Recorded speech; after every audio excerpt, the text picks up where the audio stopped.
Welcome to the after party. Welcome to the after party. Did you bring some snacks and treats? Yes, it did. I hope you got me something to eat. Maybe. Welcome to the after party. Coming to the after party. Right now. I've been waiting here all day to act like a fool this way. Welcome to the after party. Join us in the after party. Right now. Oh, chocolate and dabbing, maybe some microphone dabbing at the after party. With DJ Eric, Paige. And no one, just the two of us this week. Just the two of us. Oh, there we go. Demonetized right away. So before we get started, Tactless Rhyme is in the chat. If you have not seen it yet today, the second episode of Content Creator Binge Battle is up and available for everyone. And it's about Arrow Season 5, Episode 23, which is Leanne Yu. And I don't know. I really love that episode. That was one of your favorites, right? Leanne Yu? Between that and the B episode, I think. Those are the... Yeah. Oh, okay. Well, that's tough to top the B episode. Them. Yeah, I mean, that's a tough decision. So I've seen somebody said, I don't remember which episode it was, but I remember in the comments they said that, is it Schism with that episode? Schism. That was the season 4 finale. Oh, okay. Well, never mind. Let's not talk about that one. I'm not responding to stuff in the chat right now about a certain person. So there we go. All right. So what we're going to do a little bit different this week, because I know that Paigey doesn't really watch Batwoman. So what I'll do is I'm going to start out, because my review isn't available yet. It'll be up tomorrow. So I'll briefly talk about it before we talk about Flash, because I'm assuming that's going to take up like pretty much the entire stream. So I'll briefly talk about Batwoman and my thoughts on the episode. And if you guys want to super chat questions, you can. I'm sure Paigey doesn't care about spoilers for Batwoman. So no, there we go. I'm gravely concerned about hearing them. Yeah, I don't know. I don't like. Yeah, no, I pronounce. Maybe I am Swedish. I don't know. Maybe that's my heritage. I have no idea. Actually, I do. I know. I thought you were African. No, my family's from Scotland, but I thought I'd play into the joke over here. So we're going to talk about the Paigey stuff in a second. We want to wait a little bit for some more people to get in. And I haven't watched Legends. Like, I mean, I don't. I just watched the finale for last season, so I have to catch up to where we are now. I think it's a few episodes in. I think it's like 5 episodes in, 6 episodes in. So speaking of, we talked about this earlier. I just saw it come up in the chat over here. T-Bear, who is an enhanced Team Eric member, thank you for the support, says, so how are you liking Young Justice? New episode came out 2 a.m. my time and it was good. Also like the majority of your takes on everything. I actually like this season of Young Justice better than last season, but it hasn't totally connected for me. As like, I loved seasons 1 and 2. So this one is like, you know, it's a little bit different. I'm enjoying it, but it hasn't grabbed me just yet. Are you watching Young Justice at all or no? Negative. Yeah. It's weirdly constructed this season. I mean, have you ever watched it at all, or are you just not watching this season? Partly. I don't think I've ever watched a full season. I think I've just watched clips and segments and stuff like that. Yeah. See, I loved the earlier seasons of Young Justice, and then the one that came out on DC Universe wasn't super great to me. So, yeah, but this one is all right. This one's better than last season. So, Young Justice is basically exactly what the title says. It's it's a combination of like Teen Titans and Justice League characters in their own little stories. So, like, you have some characters that'll eventually, you know, be promoted to the Justice League, and then some characters from the Teen Titans, and they exist in this team together. And then there's like sub teams within that team, like the Outsiders and stuff like that. So anyway, it's basically just a Young Justice League. It's good. It's really, really good. Like seasons 1 and 2, you'll really like. It'll be a little rough in season 3, but But yeah, Geek Information here, who is a Team Eric member, says Flash was great, Batwoman was great. Hello, guys. Hello, how are you doing, Geek Information?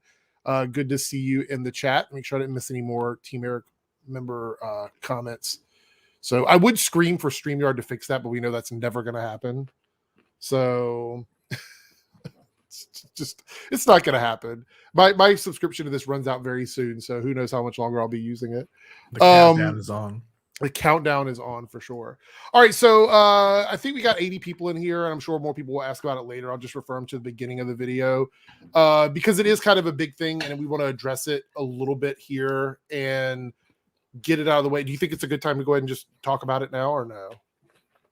Maybe. You want to wait a little longer? I mean, maybe. I posted on Twitter, and some people were a little bit confused, so it'll be easier to explain it here. Paige and I hate each other.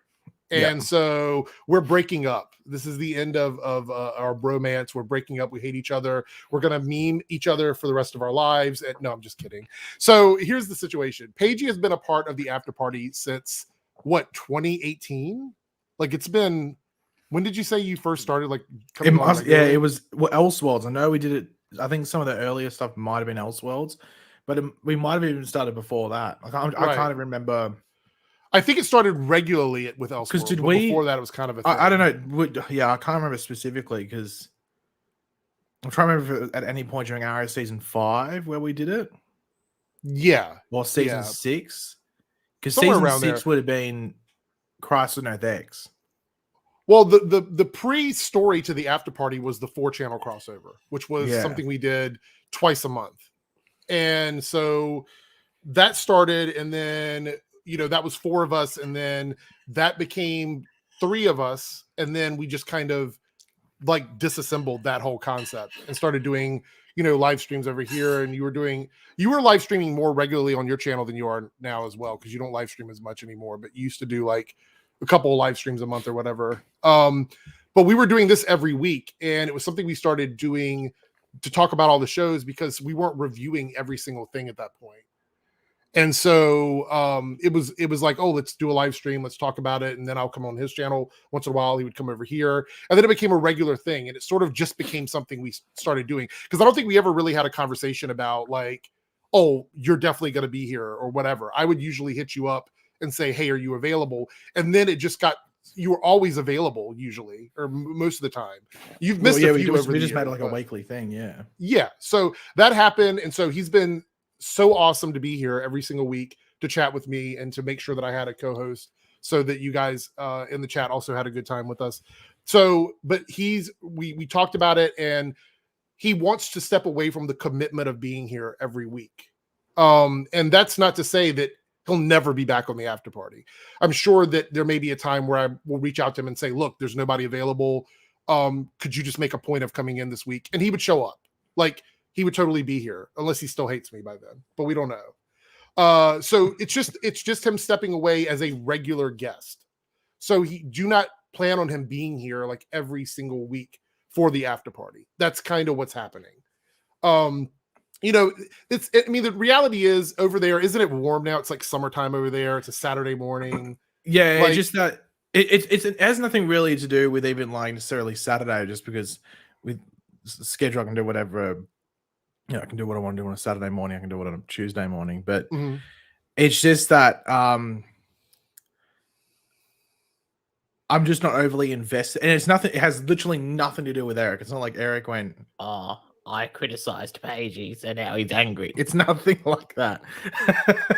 It's just, I think it was just I've been thinking about it for about a month. I think I said this when I was talking to Eric. Yeah, I told him I've been thinking about it for about a month, roughly, maybe 6 weeks. But over the past 2 weeks, I thought, and like once I say it, you be like, everyone watching might be able to go, oh yeah, I've sort of sensed it, but I haven't just been fully invested when we're doing the streams. Like for about like 80% of it, I'll just sit there and listen and add stuff in when needed. That's about it.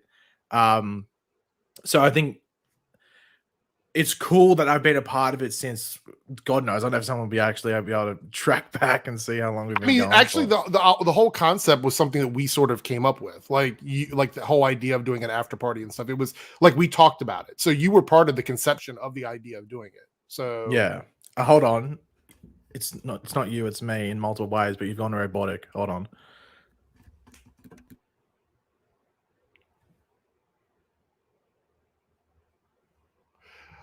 All right, so while he's fixing that, Fresh Freak 508 goes, since this will be Paige's last stream as main co-star, can we have a rendition of "And I Will Always Love You" song?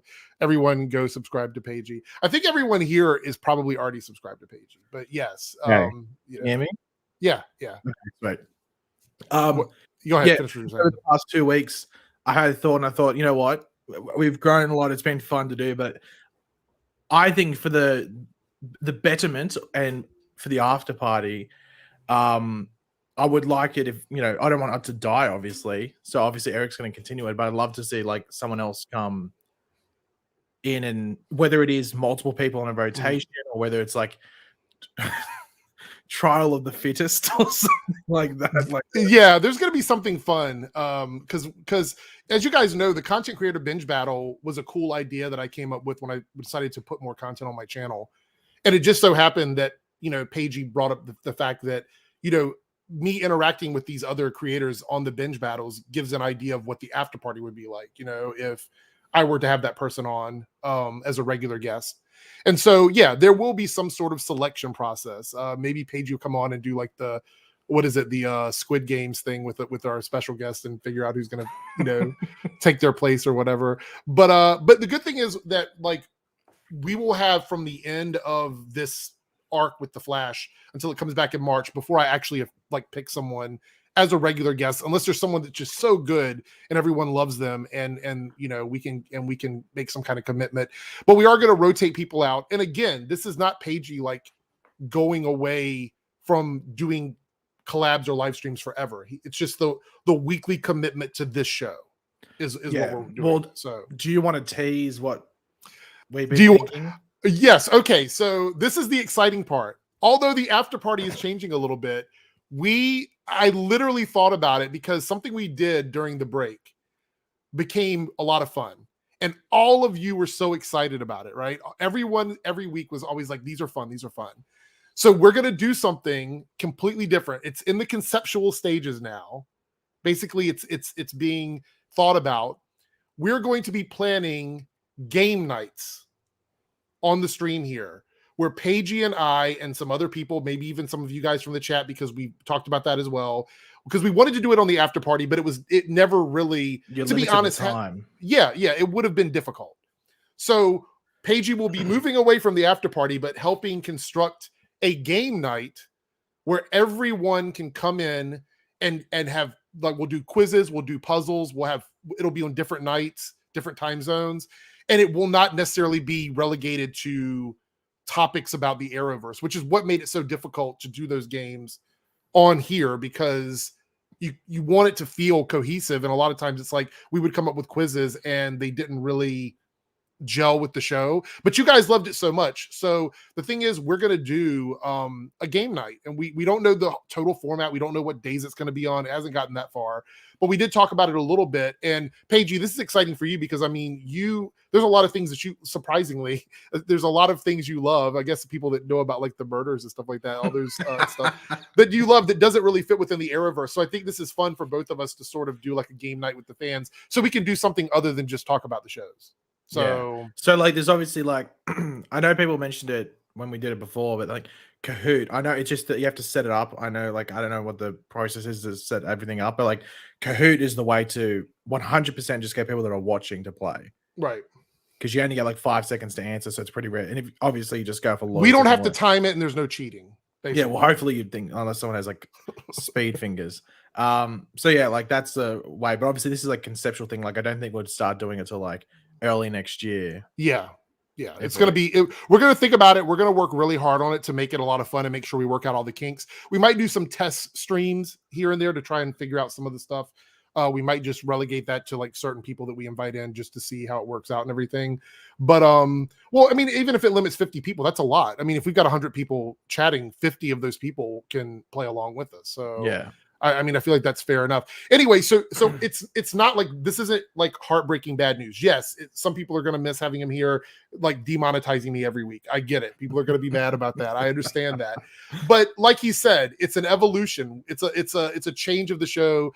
that will probably benefit the show as well as take some stuff off his plate and then allow us to create something new, which is the game nights, which I think is going to be a lot of fun as well. And that's something that will be different like every time we do it, because it'll be a new game, a new puzzle, something fun. And so I think it's exciting. So this is Pagey's last show as an official co-host. But, you know, a month from now, it may be a time where I hit him up and go, hey, like no one can work with me on Friday. Could you jump in? And he'll say, go screw yourself. No, he'll say, yeah, I'll jump in and I'll help out or whatever. I'll say but only if I can wear the Unabomber cosplay. Only if I can wear the cosplay. Okay. All right, there we go. So anyway, that is the 10-minute explanation for like 11-minute explanation or whatever about what is going on. So it is a change, but yeah. Yeah. Well, I have a final Pagey's pick. Okay. Here we go. It might make Eric cry. Okay. All right. Well, what is it? Well, it's only thing. I was gonna do I could have done a top 20, but I decided to narrow it down to top 3. Like, okay, when people leave the after party, what are the 3 memorable things that come from the after party and its run? All right. Outside of abuse towards Ben when he's here. So I didn't put that all right in the Pages pick. The first, the birth of a legend, the birth of a icon in modern history and an icon in this generation. That is, of course, being the Chalk. I don't know what. Well, there is rumors that the Chalk caused COVID. I don't know what the timing was, when the Chalk came about, everything like that. But I don't know. Coincidence? I'm not too sure. But maybe it gave us something to believe in while COVID was happening. I'm not too sure. It's up for everyone else to decide. Obviously, I mentioned it before, the Unabomber cosplay, along with Eric's reaction to said cosplay and the events that followed. Would you like to recount those events? It was painful. It scarred my memory. I have nightmares about that. I still dream about that. No, that was one of those things where like my channel was almost deleted. It was almost yeeted off of YouTube over some stupid system where the algorithm had thought that I was like putting out content like that. And so I had to fight through that. I think it was like 2 days I couldn't get into my channel. I think it was like 2 days I couldn't log in. I couldn't upload videos. I couldn't reply to comments. I couldn't see anything. I was locked out of it. So that will forever be burned into my memory as one of the big moments. That was scary and then funny at the same time. So scary and then funny at the same time. Yeah. Well, that's one way to put it. And then finally, the positive reviews. We haven't had one in a while, but the positive reviews, I think that changed society in some way, shape, or form, whether it was for the better or worse. I don't know. You know, like I always have so much fun with those, but I have to really dislike something to do a positive review. And it's been a while since I felt that way about a show. I mean, like I could probably positively review old episodes of stuff. Like if people pick something out, I could probably do it, but it would be really like Run Iris Run. You know, that's like I could do. So a flashback to a positive review, like, what's up guys? Eric here. Welcome to Rant Review. In this video, we're going to be talking about The Flash season 5. What season was Run Iris? Season 4 episode, like it was in the back half. Okay, yes, because 5 was Nora. So season 4, the episode's titled Run Iris Run, and this is my absolutely positive review of this episode.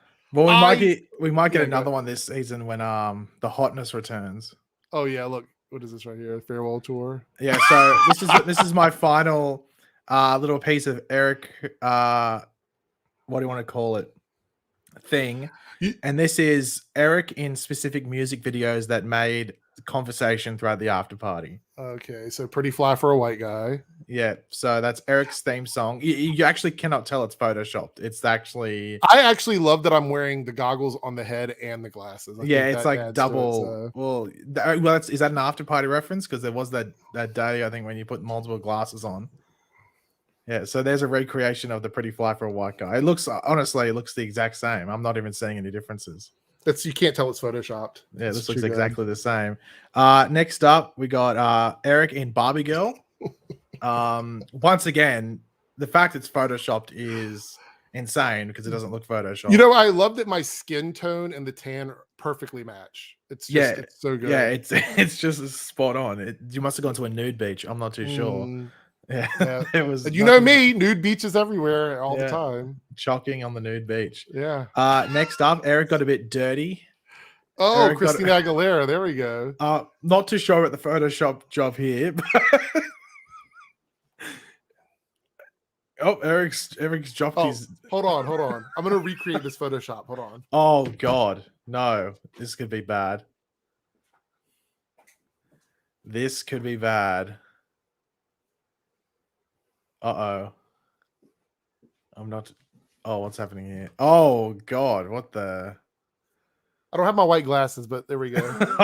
Oh, Is it spot on? It's accurate, but that doesn't mean it's any more comforting or not scary. I'm not too sure about that one, Eric. I regret. Accurate. That's funny. I regret doing the dirty. Well, speaking of regretting stuff, oops, I did it again. Okay.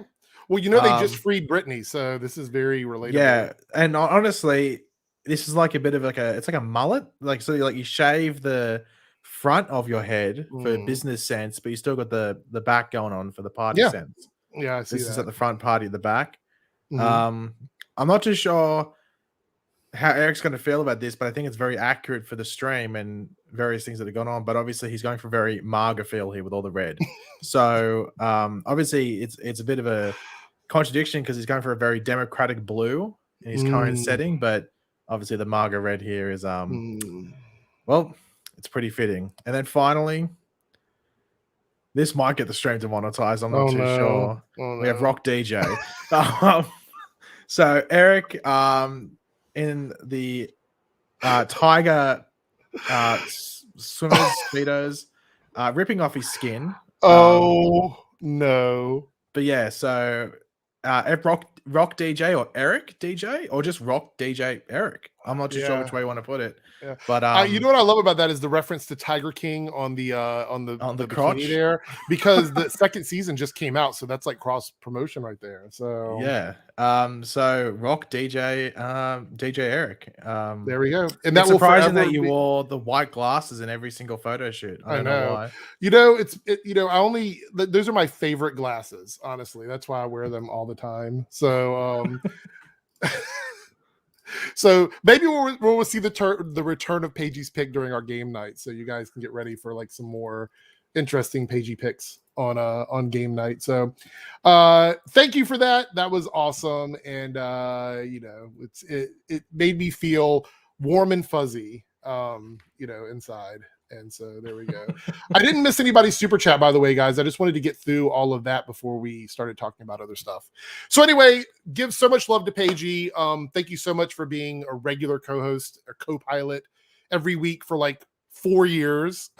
So it's been fun. Long. I know it's been a while, right? I still remember the times we started. Like, can't believe it's been that long. I know. I've changed locations like 4 times since we started. Like, yeah, it's been a lot. So this has been the most consistent location, though. I think I've had this one for the longest because it's been 2 years and I haven't changed locations. So I've changed lighting, I've changed pictures, but I've been in this spot for like changed you know, political parties. Yeah, everything, it's all changed. Okay, so any more questions about that, feel free to ask them. We're just starting something new, and that's it. And then after party will go on and he'll jump back in and get me demonetized eventually down the road. All right, so let's get some of these super chats out of the way. Gamer Man with a $5 super chat. Arrowverse year 9 season rank. Oh, so this is the ranking: Supergirl 6, Flash season 7, Black Lightning, Legends, Batwoman, Superman, and Lois. So I just finished Legends, and I would say I still feel like it's one of the weaker ones. Supergirl and Legends would be Supergirl, Legends, and Batwoman would be at the bottom for me. For me, it would be like Superman and Lois, then Flash and Black Lightning. That's how I would probably rank it. Because even though I didn't like Flash's whole season, the episodes that I did like, I liked more than the seasons of the other shows, if that makes sense. What do you think about this list? How does it make you feel?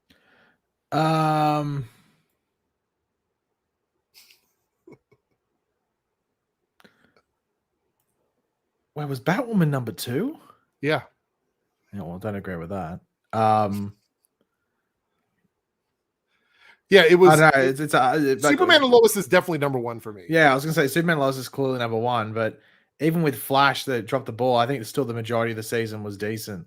It's just that I had those episodes where you went, "Oh my god, what?" and it just ruined the story in multiple ways. And then I enjoyed Black Lightning a lot more. I can't remember if I watched any Legends. I think I watched like the first few episodes. I think maybe you should go back and watch the whole thing and just indulge yourself with Legends. That would be a lot of fun. I don't think I will do that. Naruto with the $2 super chat. Me halfway through the Flash, quit saying leveled up. We'll get to that. That was probably, I've seen a lot of memes about that, sort of like the We Are the Flash stuff. But it didn't. I always judge the way I feel about like something that's cringy based on how much I actually like something, and that's one of the things with the Flash episode that I want to talk about when we get there. I do quickly want to talk about Batwoman, though. I know you haven't watched it, but several people, Cecile, before it's over, we're gonna get into the Flash. Let me get the Batwoman stuff out of the way. All right. Let me just do that. So, spoilers for Batwoman. And Paige, you were messaging me while it was on, trying to figure out what was going on based on, this is the game that we like playing. Paige will message me with stuff from Batwoman. This is like the second or third time you've done it. And been like, what is going on with the show? Like, what is happening here? And one of the things is that Mary is now Poison Ivy. Like, she's been, like, I don't totally understand it. She was like attacked by the poison ivy vines, and that turned her into poison ivy, I think is what is going on. But Mary's still in there somewhere. So now she is poison ivy, and they released photos of the suit on social media. Let's take a look at it and see. I think someone sent it to me and asked me what I thought of it. And I was like, okay, where's it at? Should be right here on the official post. Here it is. This is the suit. And I just want your opinion, because you're not watching. I just want your opinion on, like, what do you think of the suit and stuff? Like, what do you think of this? Well, it looks like a temporary suit, because obviously the other girl got cast as, who hasn't been shown on the show, by the way. I'd assume she probably appears in this week's episode. So Mary's probably only Poison Ivy for one episode. Okay. And it's the mid-season finale. Right, because they've only got 1 week left before they take their break. And so I don't actually have a problem with this being part of Mary's story. Some people didn't like it, but to me, Mary was a really good character that, like, she lucked out by being connected to Team Batwoman at the end of season 1 before season 2 happened, because her story may have been completely different if they wouldn't have made that happen before Ruby quit the show, basically. Yeah. So giving her something like this is fine. I think this is a cool use of the character. I love that hair color on Mary, by the way. I think it's pretty awesome. So I am curious what the chat thinks about this, though. I don't know. We also had a scene, I don't have it here, but there was a scene where Batwoman like jumped down from the ceiling of the botanical gardens, and the cape was like a Spawn cape. Like, it was huge. And then it just turned back into the normal cape. Cool shot. Absolutely cool looking shot. I mean, it was probably one of the most cinematic shots that Batwoman has ever done. But I didn't totally understand why the cape went from, like, it was like a sentient cape or something. I don't know. I'm enjoying Batwoman right now. Full disclosure. And my review tomorrow is probably going to reflect that. I'm actually enjoying this season a lot. I like where the show is right now more than anything from season 1 or season 2, because I feel like the stories feel creepier, the characters feel more real. Yes, it's got the same issues with writing here and there, but I think the overall show is finally kind of figuring out what it is. It's just taken a really long time to get there, if that makes any sense. And I'm having a good time watching it. I actually look forward to watching the episodes. When this episode came out, because I didn't get to watch it live, I watched it on playback, but I was excited to get home and watch the episode because I knew what happened. Like, I was following social media, but yeah. What are you going to say, Do you have any thoughts on it? I have none because I haven't watched. No, I mean, like, I didn't know if you were going to give it a shot again, or if you were just done with it, or whatever. Maybe you'll wait till the season is done, and I'll probably wait till the season's done because it's only got 13 episodes, and I think I watched 4 of them. Yeah, I think 3 or 4. Oh no, 3, and then I rage quit. I think 10 minutes into the episode 4. So, oh no, yeah, rage quit at 10 minutes into episode 4. So yeah, I know, I remember that. That was good times. Good times. If the ending thing is it's good, then I'll probably watch it. I would say I've really enjoyed the last 2 episodes, even though the one before this one didn't feel like a Batwoman episode.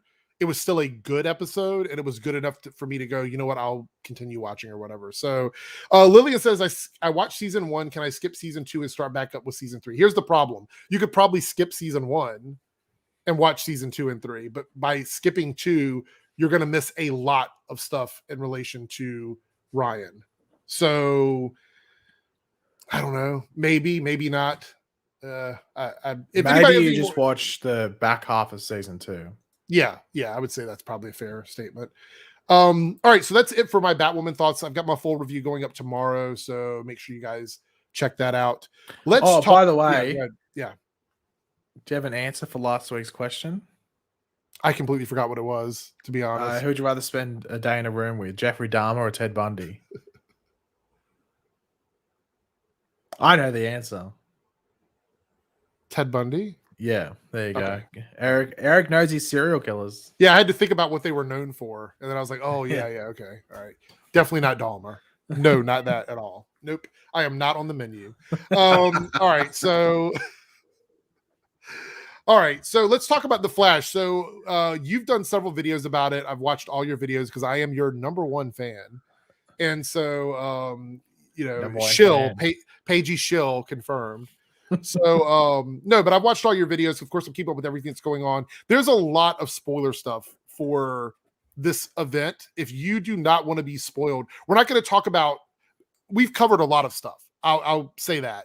But tonight, I want to mainly focus on this one episode and maybe some of the previews from next week, because based on behind the scenes stuff that we've seen, in connection with some leaked stuff, in connection with some of the synopsis teasers or whatever, a lot of stuff is pretty obvious what they're going to do to me. So I want to avoid, because I think 3 and 4's synopsis are already out, because you did one on 4 today, I think, like an hour ago or whatever. Yeah. So anyway, we're going to stay away from that for a moment. Let's just talk about this episode, because this was the premiere of season 8. And I think there was no secret that season 7 was frustrating for me. I think for me a lot more than you. I think you liked it more than I did. But what? Season 7. Oh, yeah. My biggest issues with season 7 were the Forces graphic novel and the interlude. Yeah. I like those are my problems. Those are my problems as well. But right. I think, and obviously this is just me speaking on people's behalves, and I know people might get triggered by that, which is fair enough. But I think the end of the Force storyline, the 2-part finale, whatever you want to call it, is just so illogical and just not very. It's just bad. It's just straight up. It's not even like it just wasn't very good. It's just not good at all. And then you had 2 of the 3 interlude episodes be some of the worst episodes of the season as well. So in a stretch of 5 episodes, you have 4 of the worst episodes, if not 4 of the worst episodes of the season in a 5-episode stretch. Yeah.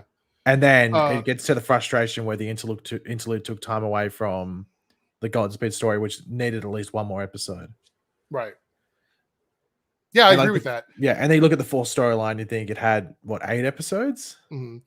Didn't need 8 episodes. Didn't we agree that we kind of needed more info on the Godspeed story, like 1 more episode? You just need to know his motivation, and the motivation's there. It's just not properly explained. Right. Like, you have to piece it together yourself, which is fine before they tell you, but they never tell you what. Like, Godspeed never says what his motivation is, or like Barry, who's our point of view, doesn't realize.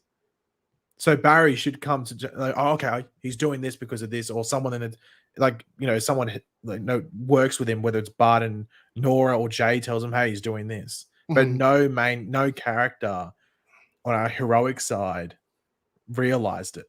Right. So us, the audience, had to piece it together ourselves, and it's not confirmed. It's just what we go with because we piece it together.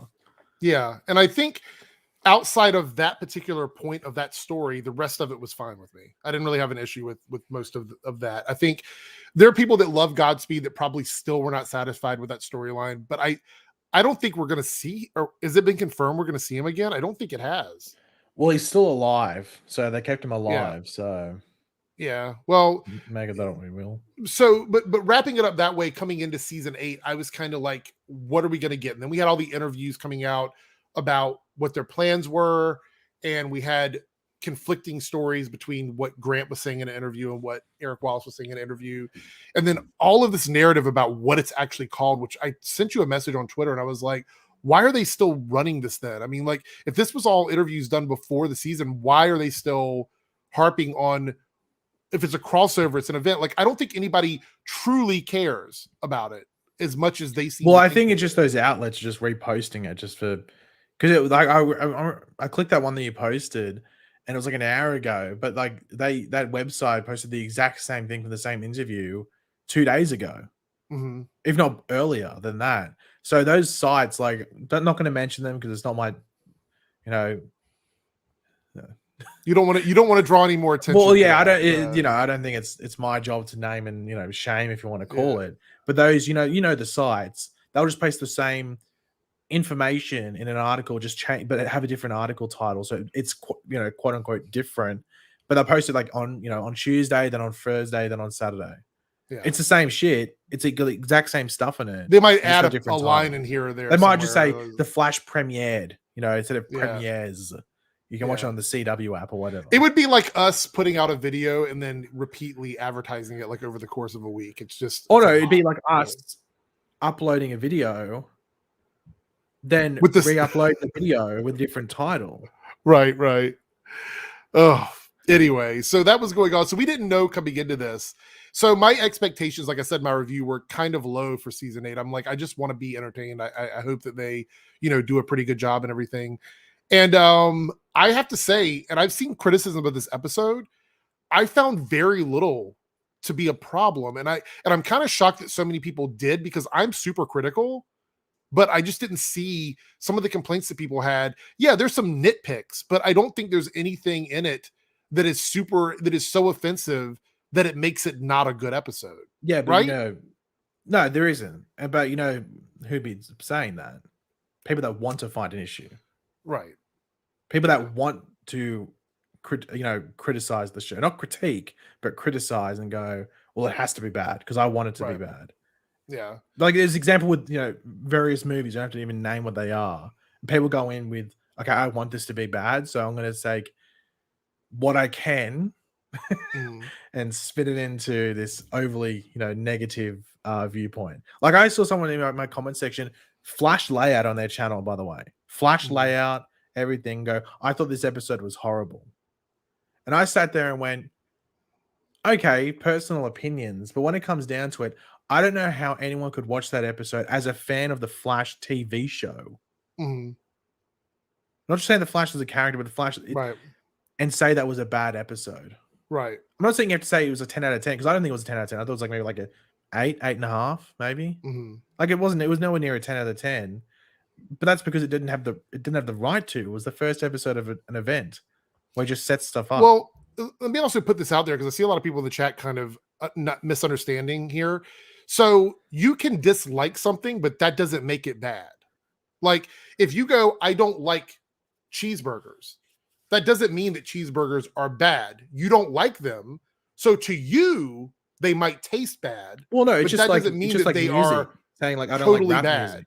Well, just like I was saying, I don't like rap music, but then not saying like, a person that's making $1 bajillion off their music is making bad music. You just don't like the music. Well, it's the same thing I've said about some of the movies. Like when you look at something and you are looking at it as a piece of work, like something that's put together, you look at the level of competence it has in structure. And if there's nothing that at the foundation that brings down that structure, then you can dislike it, but that doesn't mean there's something wrong with it. From the idea of an episode of The Flash, I think that this episode, for me personally, ticked all of my boxes. And I think looking at it as just an episode of The Flash without any personal opinion about it, I think that everything, all the ingredients were there, and I think they put them together in a good way.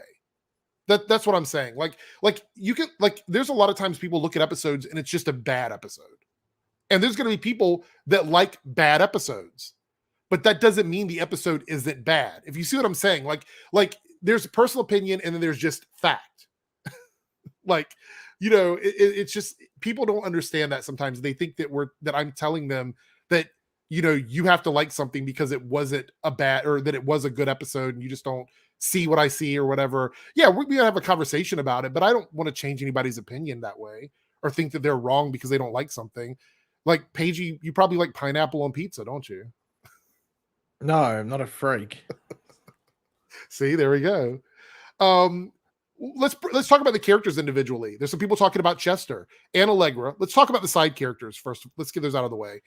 I didn't really care too much about Allegra's story, but I think it made sense to have her doing what she was doing. So therefore, didn't care about it 100%. But what she was doing was probably the most logical thing for her to do in the last 2 seasons that she's been on the show. Right? I mean, working with Iris at CCC Media. Yeah. I mean, well, that's the thing. That's why I think it might, because let's be honest, her powers are pointless. I don't even know how you use those powers in a somewhat interesting way outside of like powering something up because it's UV rays. I mean, that needs solar power. Like, I don't know how you even use those powers in an interesting way because they're pretty boring. mm-hmm. Visually, they somewhat look cool, but even then, it's just a shining rainbow light. Like, it's not that much. So they needed to use her outside of Team Flash in an effective way. And the way that they've done Central City Citizen Media, God, that's a mouthful. I don't say it anymore. I just go CCC Media. Like, but even that CCC Media, like, God, you think it's talking about like corn chips or something? Anyway, is that an Australian reference? Because we've got a corn chip brand called CC's. Anyway, okay. The Dorito Battler, they're in the war. But anyway, that whole thing, that setup works, and I think like this episode, in my opinion, I think nailed the characters. I saw, like, I know people were talking about Chester. It didn't annoy me. Like, I was actually sort of, it caught me a bit off guard because it's not like I love Chester in the episode, but it did catch me off guard when I saw so many people going, "Oh, I hate Chester in this episode." So let's talk about Chester then and move away from Allegra. I said in my review that they need to decide if they want to give Chester like a full-fledged personality and story like they started doing with his father and stuff last season, or if they just want him to be a clone of Cisco. They need to make a decision on that. Because I think for me, I don't really see him as anything other than a Cisco replacement at the moment. And I want him to be a bit more than that. That was the only issue I really had with him. Because his personality, like the way he was acting towards Ray and stuff, yeah, I didn't like it, but I think that was the point. I think that was the point of that writing. Maybe I'm giving them too much credit with that. But yeah, I mean, because he was like head over heels for Ray, like in terms of like, you know, fanboying and everything. And so he was kind of overstepping, but I think they were trying to portray him as that overstepping fan. I think that was the angle they were going for. Maybe. What did you think of him overall? Well, I think they were trying to still put him in there as he's still a bit of an outsider within the group. Right. So he's in Team Flash, but he's still an outsider to the point where he fanboys over Ray Palmer, who everyone else there is just like, "Oh, hey, Ray, how's it going?" Right. When he walks in. So I think it still gives that feeling that he's not fully in Team Flash in regards to probably his side of things. Like Caitlin, Barry and everything, they just go, "Okay, hey, Chester." Yeah. But for him, it's not that. Like, he probably still freaks out when Barry suits up as the Flash and runs in. Probably. Because he's like season 1 Cisco, basically, at this point. So he's still developing into that member of Team Flash. The big thing is that even though he's a metahuman, he doesn't really have ridiculous, like, he doesn't have like Cisco powers or anything like that. Yeah, his powers are kind of useless, like Allegra. Well, they're just sort of like, it's more of like an illness rather than powers, to be completely honest. So I think that makes him different from Cisco, and I'm hoping that they don't make him into this person that goes out in the field. Hopefully, he is this person that Mhm. is like a member of Team Flash that's on the Star Labs side. Right. Even though there wasn't that much Star Labs in this episode, but that's because they had the convention on. But Right. And we're going to talk about that in a moment too, as we get through the side characters. Let's talk briefly about Kramer. I didn't talk about her in my review because her story was kind of just a secondary thing. like I one actually think scene. they're do huh? What were you going to say? It's like one scene, wasn't it? Or two Yeah, the one scenes? Or with two well, scenes. she had the Yeah. one at the beginning and then the one with Barry in the middle. Yeah. But I actually feel like they're going to try and make her somewhat important. It seems like they're trying to do something with her because last season she felt really disconnected after the trial of Killer Frost. It was almost like, why is she still around? But now I feel like they're trying to do something with her. And as much as I did not like her last season, I'm willing to give them a chance to sort of. I'm always good for like a second chance for a character, so I want them to like do something with her. I'll give them one, a second one, but I don't want to give them a third chance. If they don't get it right this time, then I'm done with her. And the reason why I say that is because like with Ralph Dibny, I didn't like him in the first season that he was in, and then they flipped him around the second season. I think most people started to enjoy the character. So I think there's a possibility they could do that with Kramer as well, but they just have to do it. You know what I mean? What did you think of her in the episode?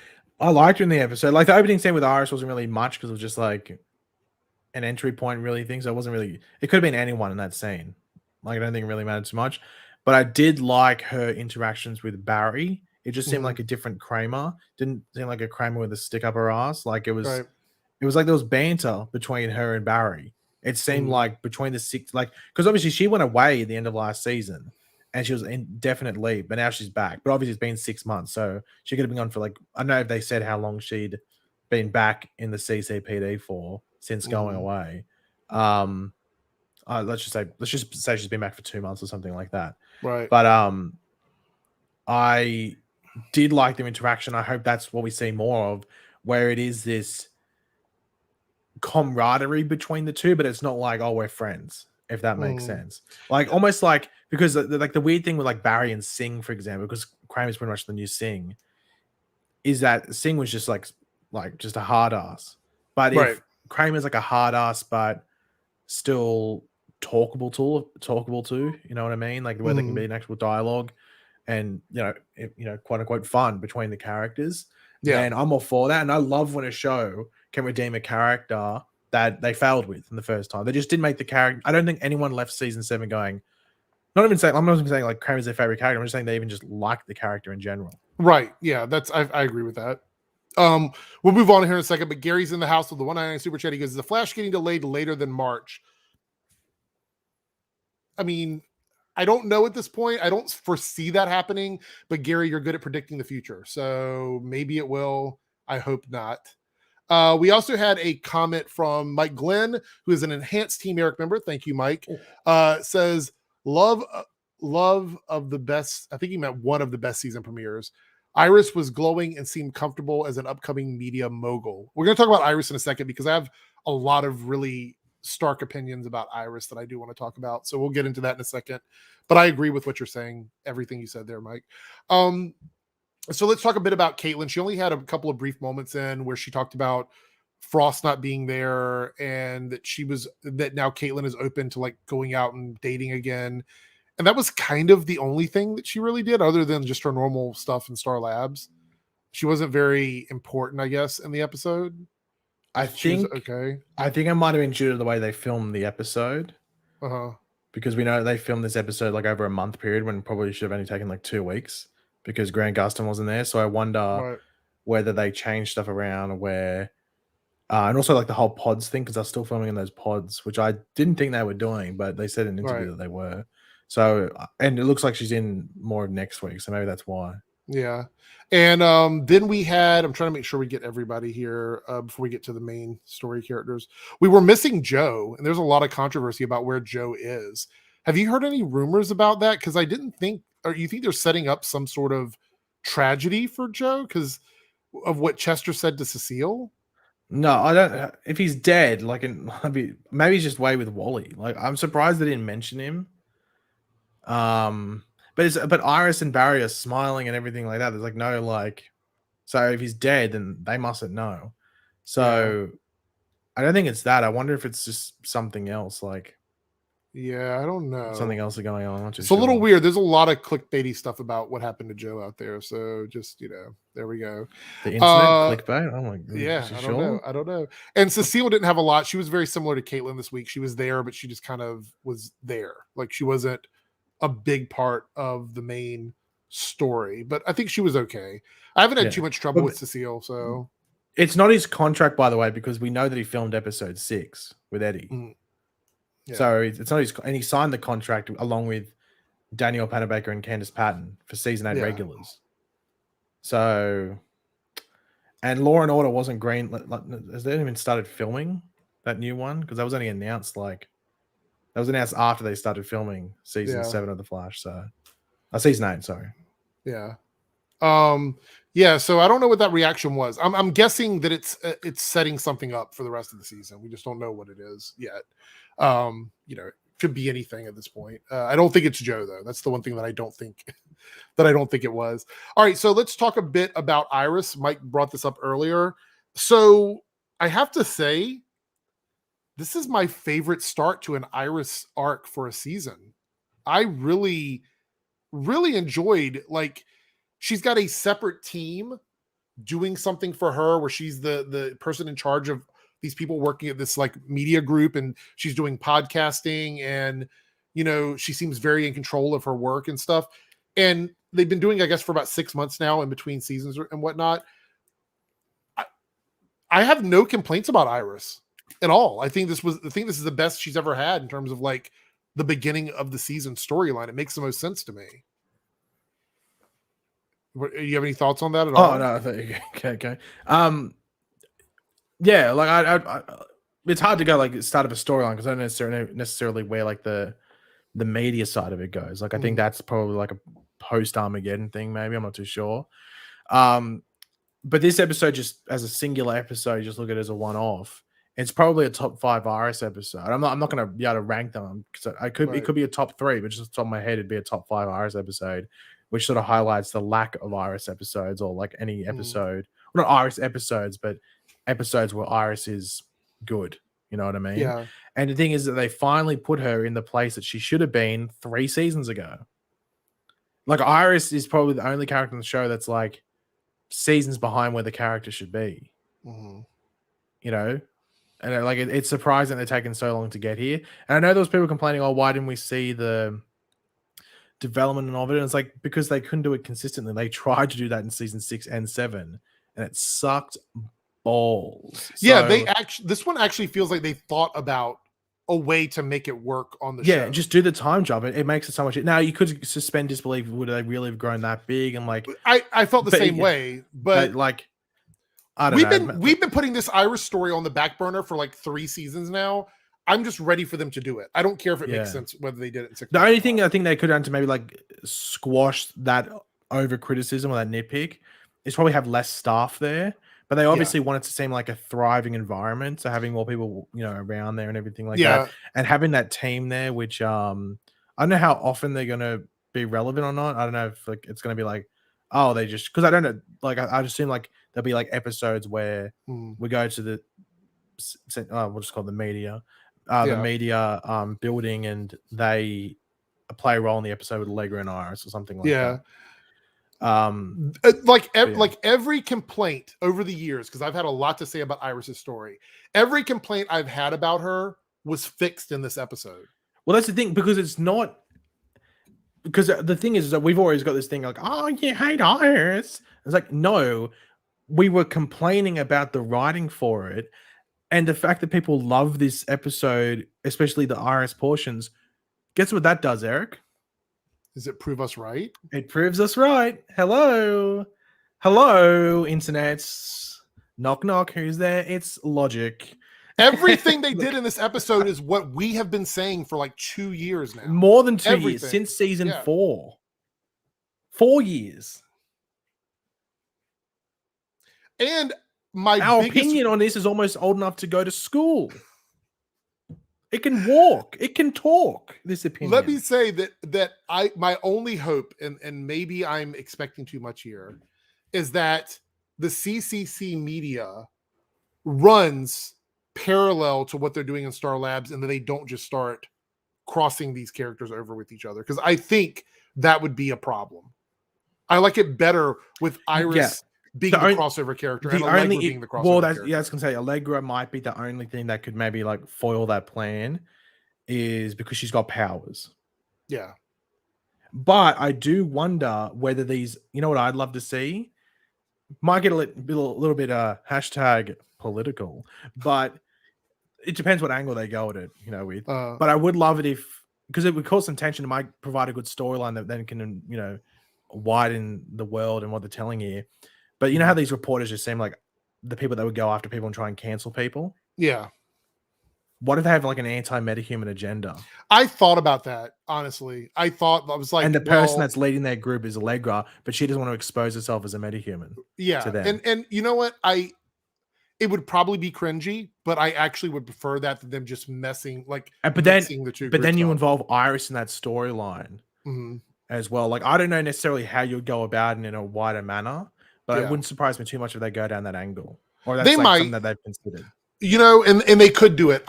I'm saying that I think that Iris right now, just based on this one episode, between her and Barry having their home life together when Ray came over and you could see them being a couple there, and then going off and doing separate stuff like what real couples typically do, and having their own independent storylines, and then coming back together when it's necessary. This is the way the show should have been structured like a long time ago. And so I'm happy with it right now. They may screw it up the season. It's quite possible, but I'm okay with it at the moment. I really, really enjoyed Iris this week. And you know what? I wonder if they knew that they would be going on this longer mid-season break, because surely the CW had like some sort of rough schedule as to where things would go. So they have a massive time in regards to post-production for this stuff, and also just not having necessarily to meet a deadline. I know they got a filming schedule and everything like that, but things can change all the time in regards to that. Like that's been proven. Hello, Supergirl. Was it season 3? But yeah, so I wonder whether that will help them in regards to like post Armageddon, because apparently there's 2 more graphic novels coming in these final 13 episodes with some interlude episodes, which I'm fine if there's 1 or 2, but if we start to trade into like there's 3 interlude episodes and there's only 10 episodes to do, I guess you could do 2 you could do 2 5-story arc. Yeah, which I think if Godspeed was 4 and that only needed 1 more episode to really work. So that was 5. So 5 might be the magic number. If those 5 we've got 5 for Armageddon, 5 for the 2 graphic novels. Maybe that's their plan. There's 2 or 3 interludes, and we know one of those interludes is a Bart and Nora episode. I would really like it if they spaced the interludes out so they were between each thing. So or somehow so that we didn't have like 3 of them in a row. So by the way, for people wondering about money, Jordan Patron puts it in there. Sue does own the building. She's the landlord, so it wouldn't surprise me too much if he gave Iris a bit of a, you know, mates rates, you know, deal with friends. Yeah, it's like, hey, you're not paying, you know, what, $5,000, $4,000 a week for this office space. We'll give it to you for. I mean, we've tried to figure out where people get their money from on these shows for years now. I don't think there's any direct answer for all of that. So just besides that, she's running a media group, so they will have some money. Didn't Cisco live in like a really cool loft, running off like no salary? Same with Caitlin, she's living in like a high-rise apartment. Let's talk about Mike's comment here before we move on to the next character. This may get me banned, but I actually love the Iris Run episode. Well, guess what, lucky for Mike, I don't have the YouTube page open, so I can't actually ban you. Also, I will say, since you love that episode, you're going to be really excited to know that the Hotness, which is his official name, is returning. So get ready for the Hotness. He wants his money, part 2. Gary here with One Eye and Super Chat. Are you mad at me or are you proud of me? I am madly proud of you. What about proudly mad? I mean, I could be proudly mad. That's possible, but yeah. Cody's with the $5 super chat and a Team Eric member. So, what 2 threats will rise from the ashes of Armageddon? I don't know. I'm assuming I don't see anything yet. So, I don't know. The Royal Flesh Gang. Well, the thing is that it looks like episode 5 is like there's a lot of because I think it was Cody who's put the super chat in, was saying, "Oh, Mia's not until episode 5." part 5 because she's not in the episode 4 synopsis of the Right. episode 3 one. And I bet you she's in episode 5 because she's from the future, and that's where things get all one last F bomb for the Ark Party gets fucked. So Mm. the timeline gets effed, and that's where she plays into it. I wonder if like it's an alternate reality timeline thing. So they didn't want to bring anyone from the future until everything was revealed. So I think in episode 4 we learn the truth. I think this is what I think. Barry's not evil in the future. It's something else. Now, everyone's saying it's the Barry in the yellow suit. It could be. That was on set. It could be that. We don't know. But I think everything gets revealed, and then that's why Mia can play into it because she's from the future and she would know stuff. Right. If they bring her in too early, she's just pretty much a walking spoiler. I do believe that one of the threats that are going to rise from Armageddon is going to be some Reverse Flash storyline. We don't know what it is yet, but I'm pretty sure that's what's going to happen. So, yeah, I would guess that. So, thank you for the super chat. We had a comment from Laura E, who is a Team Eric member, and she says, "How will they handle Iris's time phasing storyline?" I have no idea. I know they said it will not be addressed in Armageddon, so we know. I think it's addressed minorly because that Dion Owens is in episode 4, but I think they're filming episodes now with him. So I think they kickstart, well, not straight away because we had the interlude, but I think probably like episode 8 or something. Okay. They probably start again, and then apparently it's meant to go through. So yeah. Oh, look who has arrived down in the green room there. The green room, eh? Yeah. I have arrived. Ben has arrived. Ben went and saw Eternals. I have ascended from the gods. Was this your first time seeing it? No, it was my second time. Okay, all right. So you already have your opinion about it. So yeah, I really enjoy it. Yeah, I thought you gave it a Rotten Tomato, Ben.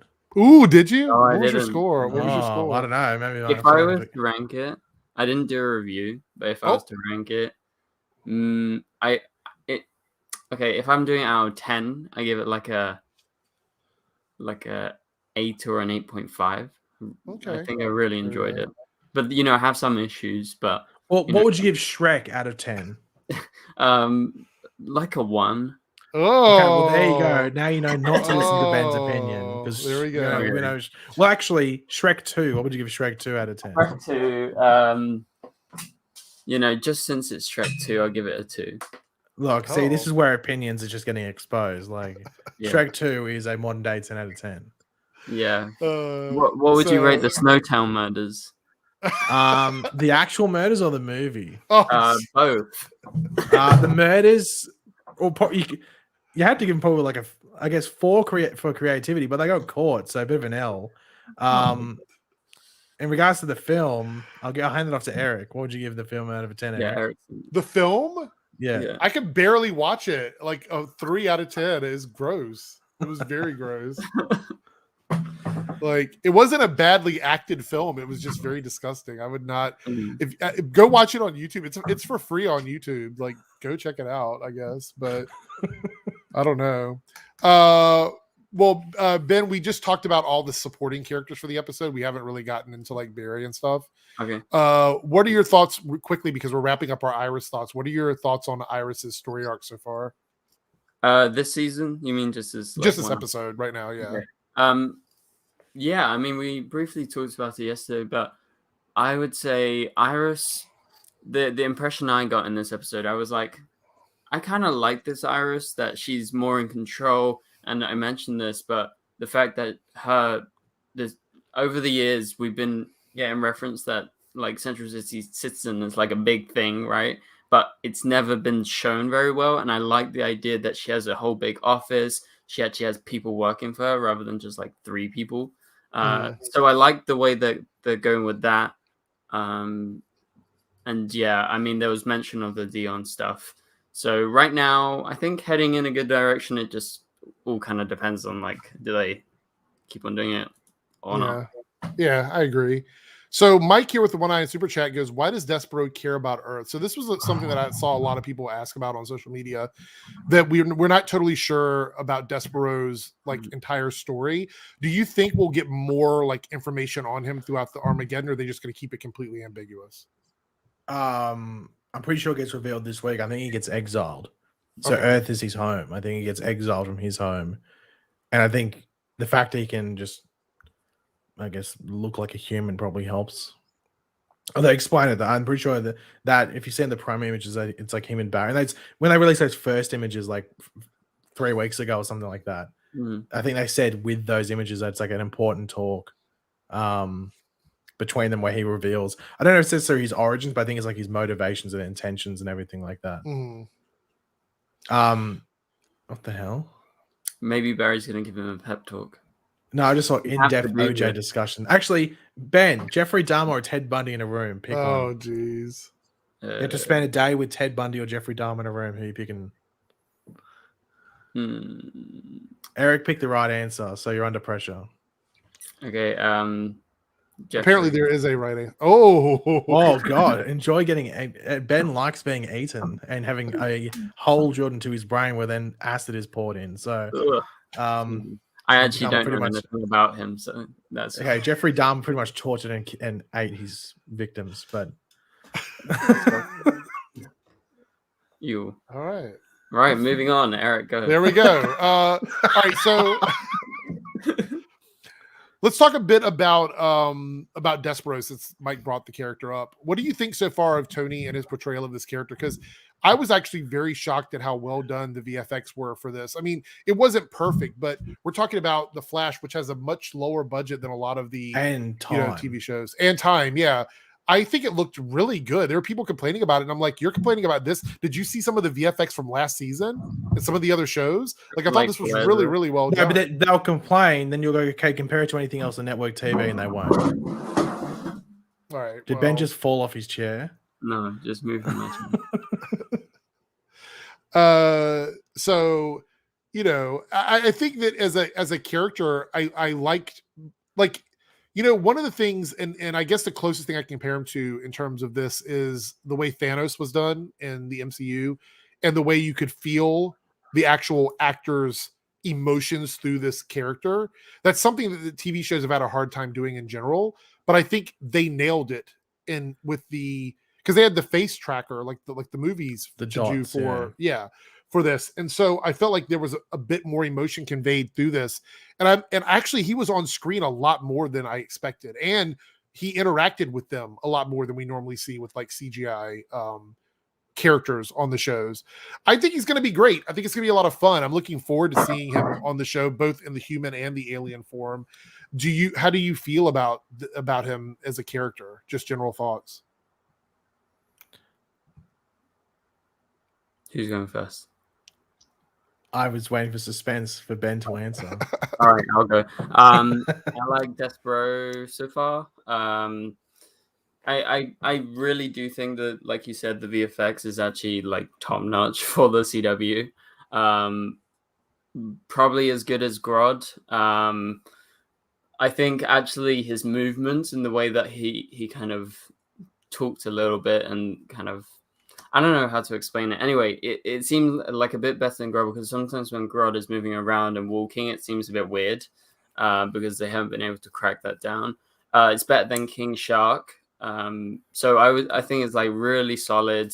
I was very convinced. I was very scared when, there was that set photo and it was just Despero and that cutout.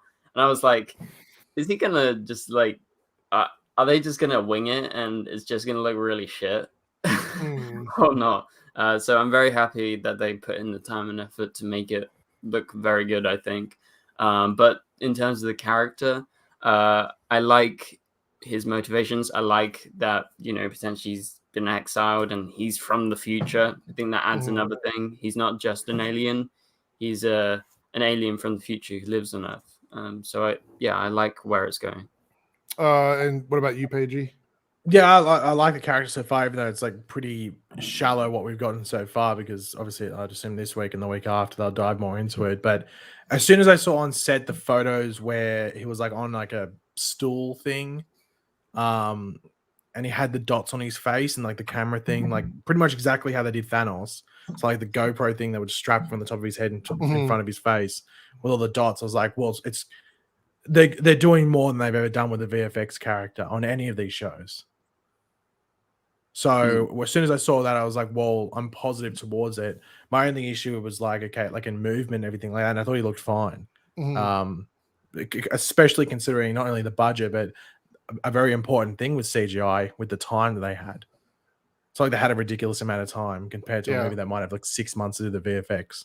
Yeah, the 2 seasons we had for a lot of these shows are going to be so quickly. The turnover is very quick between the seasons. So, in terms of production and stuff, Mike with One Eye in Super Chat, favorite line. Now I know how Diggle feels. Yeah, that was funny. That was funny.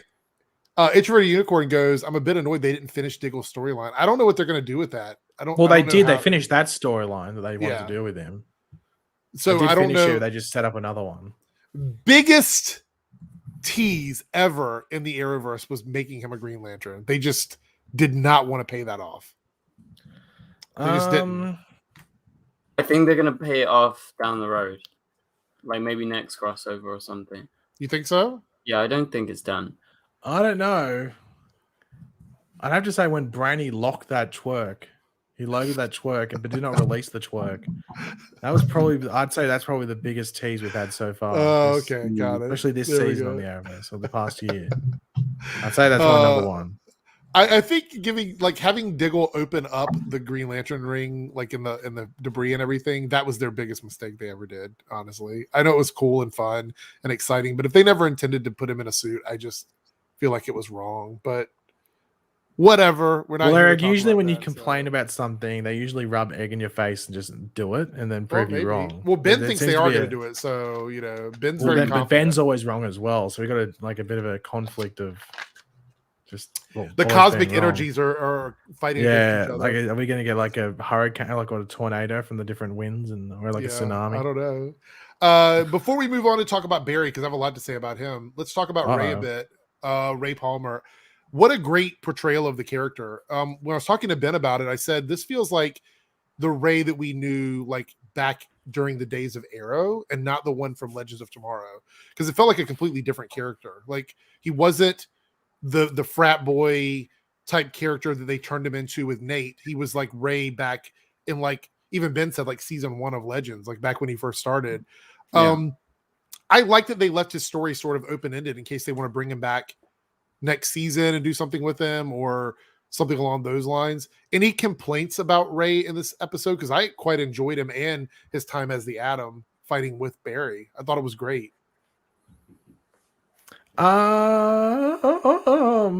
I enjoyed the character because they developed a character I thought had no more development left. Right.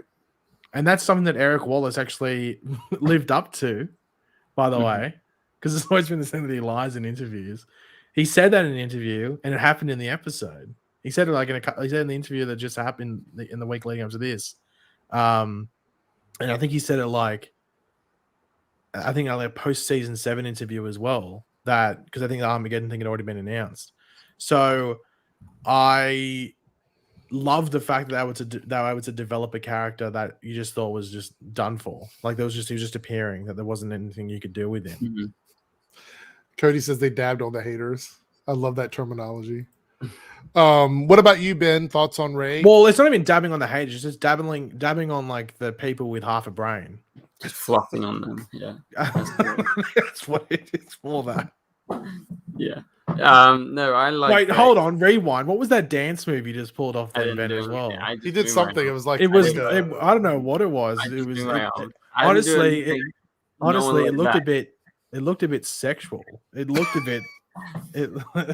So. This is not the OnlyFans stream, Bam. This is not the OnlyFans. Oh my gosh. Okay. Eric's like, oh god, this is getting demonetized. What better way to end the era? Go ahead. Pretty much. Yeah, so Ray, I thought Ray was cool, and I've always liked Ray, but as I said, and like Eric just said, I do like that it sort of felt like Arrow Ray Palmer, not Legends of Tomorrow later seasons, like Bro Ray Palmer, I think Eric literally said that yesterday. He said Bro Ray Palmer. So yeah, that's what it was. That's an Eric quote. Wait, I thought it was like Bruh Ray Palmer. Bruh Ray Palmer. Bra would even be too like that would be even too advanced. I mean, they were like old school frat boys. Like that's what it was, really. That bro mentality.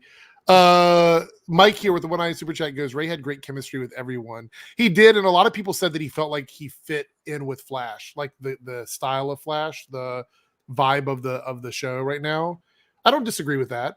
I think he did Even really back well. in season 1 when he guest starred, he felt with, because remember, this is his first guest appearance on the show since season 1. Yeah.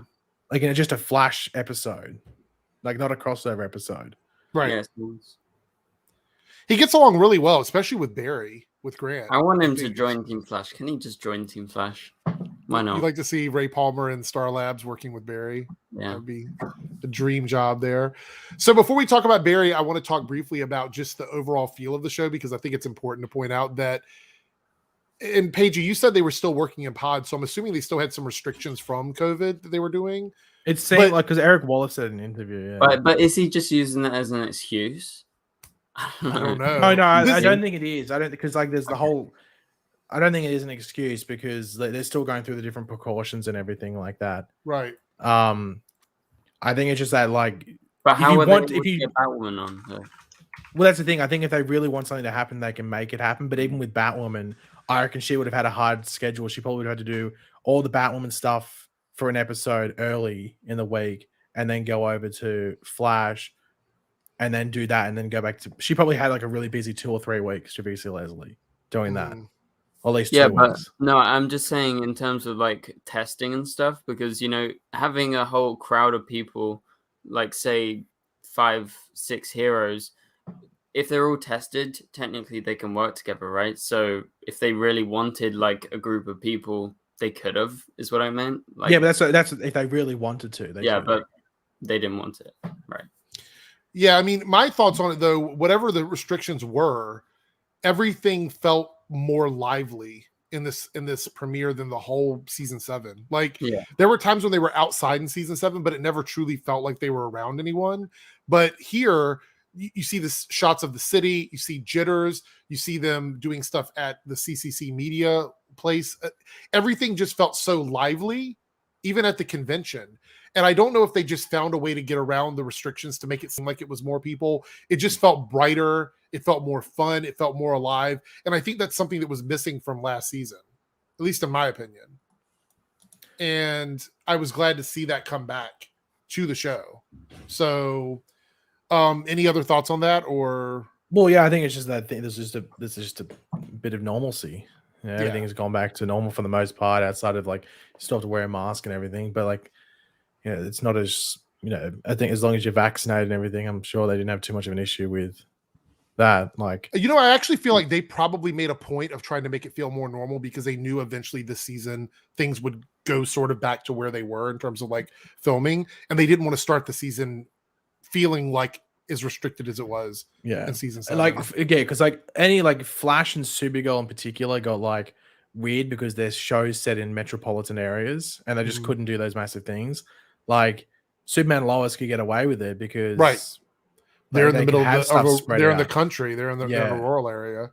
Yeah, and if they needed people in the background, they only needed like 12 people, and they could just make it a really put in shot, like focused. But not only that, but outdoor gatherings, especially in areas like that, were probably a lot less strict than they are in like the city. So the metropolitan stuff, So like trailers and stuff will be right next to each other and everything. Well, yeah, because also they could do like if they wanted to do a cookout in the backyard, that's a completely open space. So they could film like 10 people on one side of the yard and 7 people over here, and then the main cast in the middle, and it feels like there's a lot of people there. So a lot of people said they didn't like the redesign of Jitters, but I liked it. I thought it was good. No real complaint. I didn't even notice it. Yeah, it looks a little bit more modern. Let's be honest, Jitters is going to get destroyed like 6 times. So I think it got destroyed by a black hole in season 6. So I think they fixed that pretty quickly. So there we go. All right, so let's talk about the last thing in the episode that I, because I figured this would take the most time to get through, but just the transformation of Barry. Barry in this episode felt for me more like the Barry that I've wanted for a couple of seasons now. He was using his speed. He's very OP. They show that he leveled up. Yeah, the cringy line they use like 8 times in the episode, but he leveled up or whatever. But you got to see him save people on 2 trains that were colliding with each other in a matter of seconds. I think he said like, was it 12 seconds or something like that?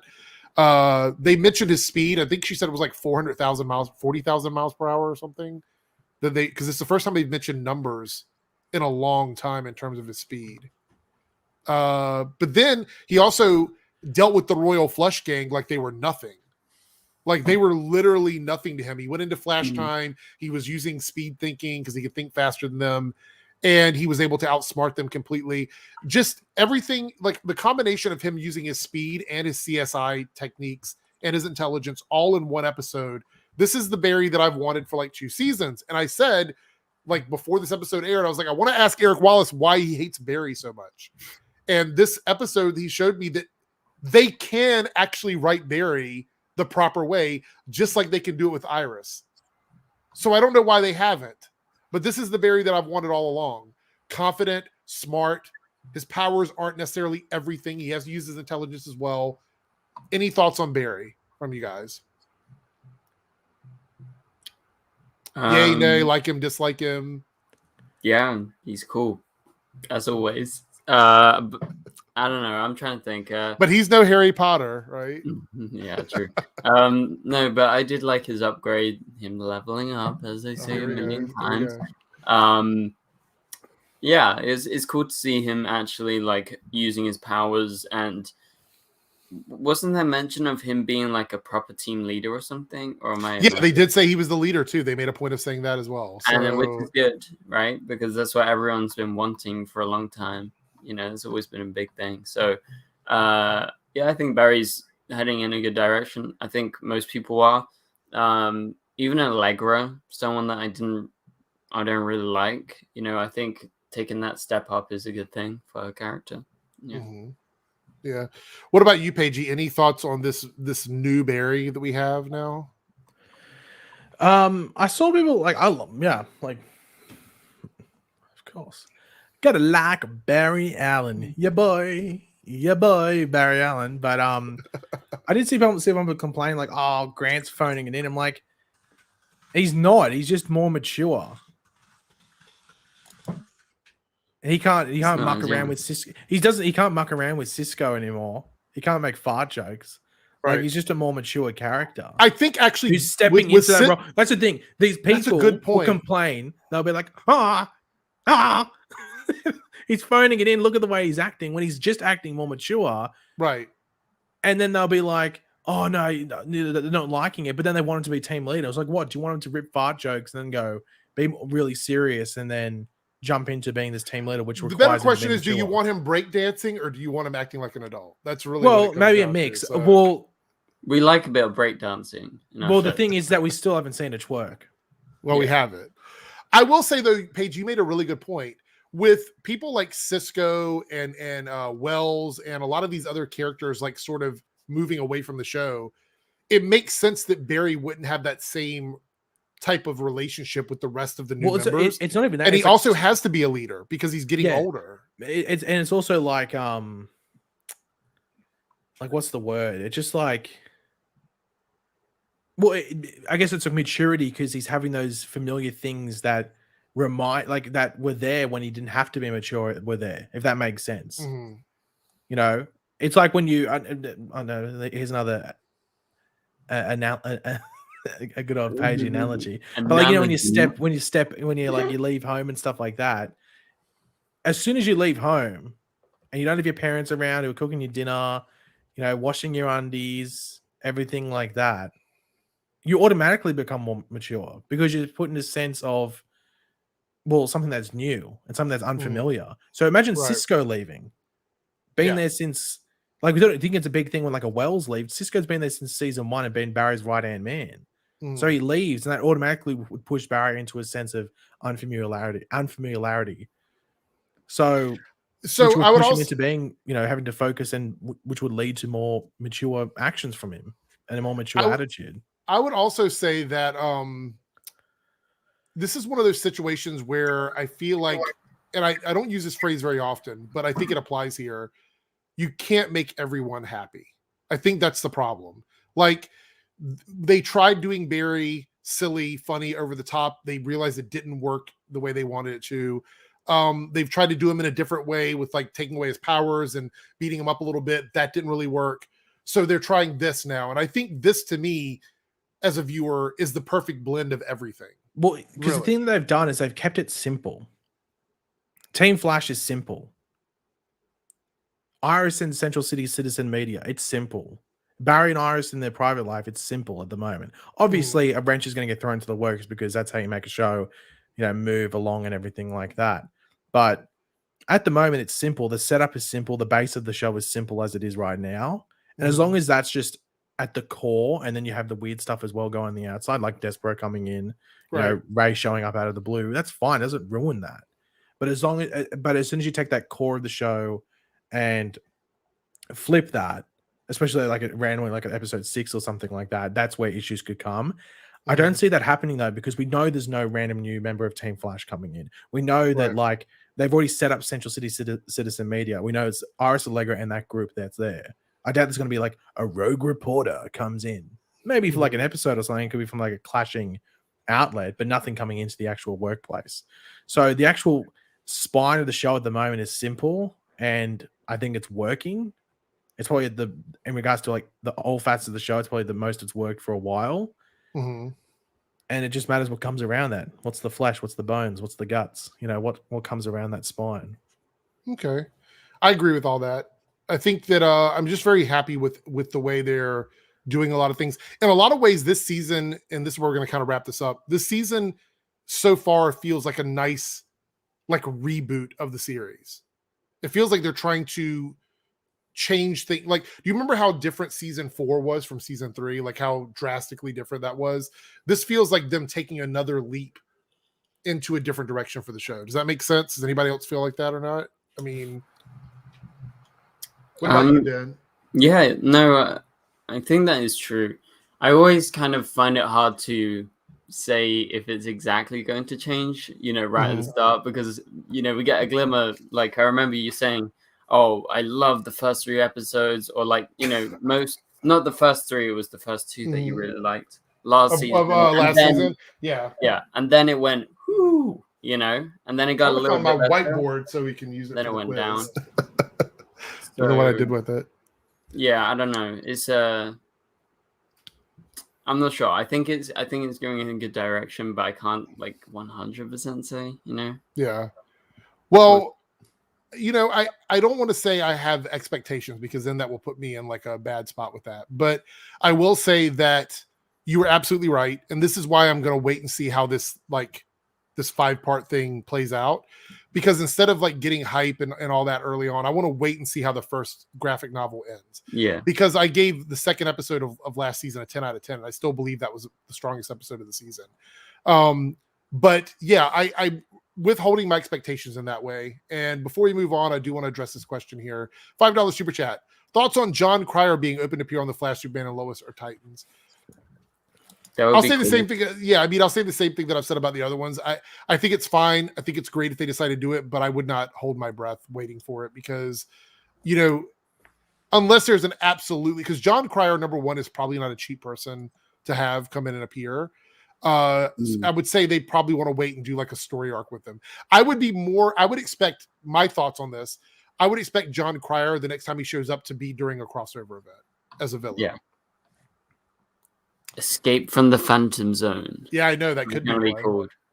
So, do you have a dry erase board, Ben, or no? No, you don't need it. I can get pen and paper. All right. No, you don't need it. You don't need it. Okay. Okay. I didn't know if we were doing it old school or not. No, we can do that'll be safe for the quiz nights. Okay. All right, so make sure we got all the super chats. You guys can continue to super chat if you want, but we are going to end this stream, this era with Paigey as a permanent co-host, because again, he'll come back again when I twist his arm. So, but for now, we're going to end it right now with a quiz. And look, he's got his favorite ones. Well, I'll let you marinate on those topics. I'm going to quickly go drain the main vein. Oh, okay. Well, there we go. Just constant demonetization. I actually don't know much about his favorite topic, to be fair. I don't either. So that's going to be a bad one for us, I have a feeling. Yeah. So, but Ben, while he's away, how do you feel about Supergirl being gone? Like knowing that you're never going to see another episode with Melissa Benoist's Supergirl. How do you feel about that? Sad. I saw you post a tweet yesterday about like being upset, Yeah. it's because they keep on posting like behind the scenes photos. I'm like, oh, new stuff, and they're like kind of grabbing onto it. I'm like, the last stuff. I don't know. It's just like I said this yesterday, but it hasn't quite hit yet. You know, I miss it. Like I remember watching the Flash this week. I was like, no Supergirl. Huh. You know, just thinking to myself. I mean, it's not like the most perfect show ever, but it's a show out of all the Arrowverse ones that I've stuck through and I've watched every single week. It's the only Arrowverse show that I've never missed. Did you cry, Ben? That's what they want to know. Did you cry? I was I was very happy at the ending with how it ended. I talked about Batwoman at the very beginning and my review's coming out tomorrow, but my general consensus is I'm enjoying the show right now. So there you go. Dab on the mater. He should be on Superman and Lois since he's Lex Luthor. I don't disagree with that, but I think his version of it would have to be different on Superman and Lois. He'd have to play the character slightly differently. So okay, hold on. Flip a coin site. Sorry. I've closed the chat tab. Eric closed the chat tab now. Oh yeah, I've already done it. Okay. If there's any super chats page, I'll do them after we're done, guys. Just so you know. Okay, so Eric's Ben's the guest. So heads or tails, Ben? Heads. It is tails. Eric, so do you want to go first or second?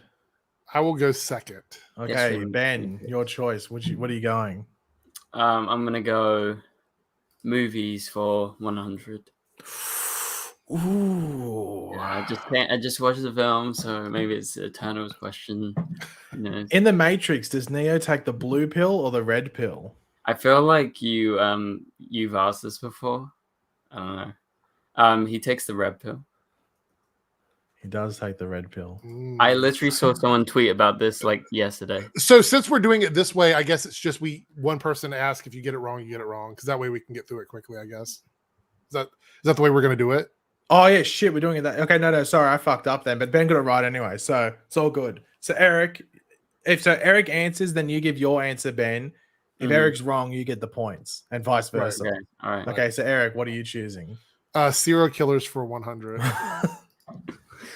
Ivan Milat, Australia's quote-unquote backpacker killer, committed his murders in which Australian state? The biggest one.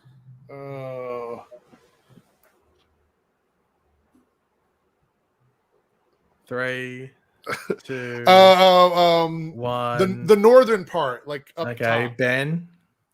3, 2, 1. Melbourne. Melbourne's not a state, and that's not a state. I don't know the state. New South Wales. Okay, so I was thinking of the one up at top, which is what is it? Is that New South Wales? No, that's Queensland or Northern Territory. Okay. See, we fun both got fact. it wrong. I think I might have said this before, but I did Army cadets when I was in high school, and I had to do a overnight trek in the forest where he committed his murders. Oh Jesus! So I don't know if I was haunted by the spirits of those. That's what did it. That's what turned you into the person. Yeah, I don't know. Maybe I've got the spirit of Ivan Milat within me. I'm not too sure. All right. So all right, Ben's go. Ben, you'll go. Arrowverse 100. Arrowverse 100. Okay. From the Flash, Goldface's real first name is ... 5, 4, 3, 2. Daddy, no, Sean. Eric, 3. Tony. Keith. I knew it was something like basic. Yeah, that's why I said Tony. I'm like, it's a very simple name. I just didn't know what it was. Sean. Why is he Sean? Sean. I don't know. I don't know why you said Sean, Ben. That's a question for, I guess, Sean. I don't know. Okay, Eric, your go. 200 serial killers. Oh, maybe you've been taken over by the spirit of Ivan Milat. I don't know. Which serial killer's long-awaited identity was potentially revealed after roughly half a decade? Me first, right? Yeah. Zodiac. Ben? I would say, Zodiac, I think. The Zodiac Killer, aka Gary Francis Post. who Oh. rated other stuff on IMDb or Rotten Tomatoes. Yeah, he went to serial killer movie reviews and gave them 1 star if the killer got caught. Oh, geez. I was thinking maybe it was the South Korean film. Have you seen it? Memories of Murder. Because that was no. another similar case where the killer wasn't actually found when they made the film. But yeah. Oh, okay. All right. There we go. Ben, your go. Yeah, your go, Ben. History 100. History 1. Ooh. This is my worst category. Right Yeah, here. this is a leg up on Eric. Mm-hmm. How was the ancient Roman city of Pompeii destroyed? Volcano. That's the Eric? right answer. That's the right answer. The eruption. Technically, it's the eruption of The Mount eruption, Vesuvius. But volcano, same thing. I'll give you that one, Ben. You get the idea. Okay, Eric. Serial killers for 300. Oh God. Jeez. I'm worried about you, Eric. Oh, no. Nitram is a new film from the director of Snowtown that. based on which Australian mass shooter? The 5. name of the person? Yeah. 5. The clue's in the title. 5, 4, 3, 2, 1. Something Nitram? Okay, Ben. 3, Well, his 2, nickname is Nitram. I know that. 1. Forgot his name. Oh, Nitram backwards is Martin. So Oh, it's Martin okay. Bryant. Shit. I watched the film. Scary. Oh, It's, okay. it's scary. How did you watch it and not know? I had no but idea. I forgot his. No, I knew it was his nickname, but I forgot his real name. All right. Is Ben's? Ben's go. Ben. Okay. History 200. Ugh. Ooh, Eric is triggered. Which female leader of ancient Egypt had a relationship with Mark Antony? Mark Antony. 5, 4, 3, 2, Cleopatra. 1. Eric? That's what I was going to say. I'm loving the vibrations in my ear. Okay, yeah. The answer is Cleopatra. Yeah, that's what I was going to say. Eric, your go. Serial killers for 400. Oh, God. Getting them all out of the way. Surprised you haven't touched music. Zac Efron portrayed which serial killer in a recent Netflix film? Was it Dahmer? 5. Is that your answer? Yeah. Ben? 3, 2, Ted Bundy. 1. It was the question of the week. And the answer is Ted Bundy. Ben Again, gets it. I was like bouncing between the two of them. I didn't know. I just said Dahmer because that was You said we talked about Dahmer. those two. So Okay, Ben, you'll go. I liked Red Notice. It was a good action movie. Yeah. History 300. What decade did the Titanic sink? 5, 4, 3, 2, 1. 09s. How do you say that? 09s? You said decade. The 20th century, but how do the zeros? No, 1900s. Yeah, 1900s. Okay, Eric. 3. 1910s. Eric gets it. Wait. How do you say in the first? You say it part? like that. 1910s. Like if I was talking about 2004, I would say the early 2000s. No, but I was just thinking because people say the 20s, the 30s, and stuff. I was confusing myself. I was like the 10s. Yeah, you could have said the 10s. Anyway, Okay, Eric, you'll go. Serial killers for 500. Oh, he's wiped off the board. He's wiped off the. I think he's only got one answer though. I think Ben stole 400 points off him. So Yeah, he did. which Marvel actor is playing Jeffrey Dahmer in an upcoming film? Oh my God. 5, 4, 3, 2, 1. Robert Downey Jr. Ben, 3. Chris Evans. No. Go. You can't. Yeah, Wait, I already I meant answered. the other Chris, Hemsworth. Sorry. No, well, you're wrong anyway because the answer is Evan Peters. Oh, okay. I thought you were going Makes to sense. change it because you said Chris Evans, and I was like, he's going to say no, Evan Peters. So, yeah, Evan Peters. Ben, you'll go. Arrowverse 200. Ooh. What is the name of Ryan Wilder's birth mother? 5, 4, 3, 2, 1. Plant Pot. And you call yourself the DC TV show. Eric, 3, Jada. 2. The answer is, Jada Jet. Jada Jet. Okay, Eric, your go. History for 400. Ooh, bit edgy of this. This is a bit edgy of a choice. bit sus that Ben's off camera now. Oh. I might wait till he's back. Yeah, sorry. There we go. No third party answers coming in. Okay. Which space shuttle disintegrated over Texas in 2003? Discovery? Ben? Integrated over Texas. I always get this wrong. I remember watching it, but I don't remember. I think it's Discovery. The Discovery 2. Columbia. I don't know. Yeah, I don't keep up with space shuttle stuff. I was about to say the Apollo. I was like, I'm dumb. Okay. Ben. Yeah, Ben. So Ben's go? 500. Ooh. Who was the president during the American Civil War? Abraham Lincoln. Eric? That's the answer I'd go with too. So. Abraham Lincoln. Ben is at 1,300. Mm-hmm. Okay. Eric, your go. Movies for 200. Ooh, still one of Ben's categories. What's the name of the anthemic dance near the beginning of the Rocky Horror Picture Show? The Time Warp. Ben? I haven't seen it in a long time. The Rocky Horror Picture Show. The Time Warp. Can we get a recreation, Eric? There we go. Jump to the left. Yeah. I can't do too much in the chair. So there we go. Oh, yeah. Eric's points. Ben, you'll go. Mm-hmm. Movies 300. Ooh. In Elf, Buddy makes the family breakfast that is accompanied with many sweet toppings. What did he make them? What did he make them? Yeah. What do you mean, what did he make them? What did he make them to put the toppings on top?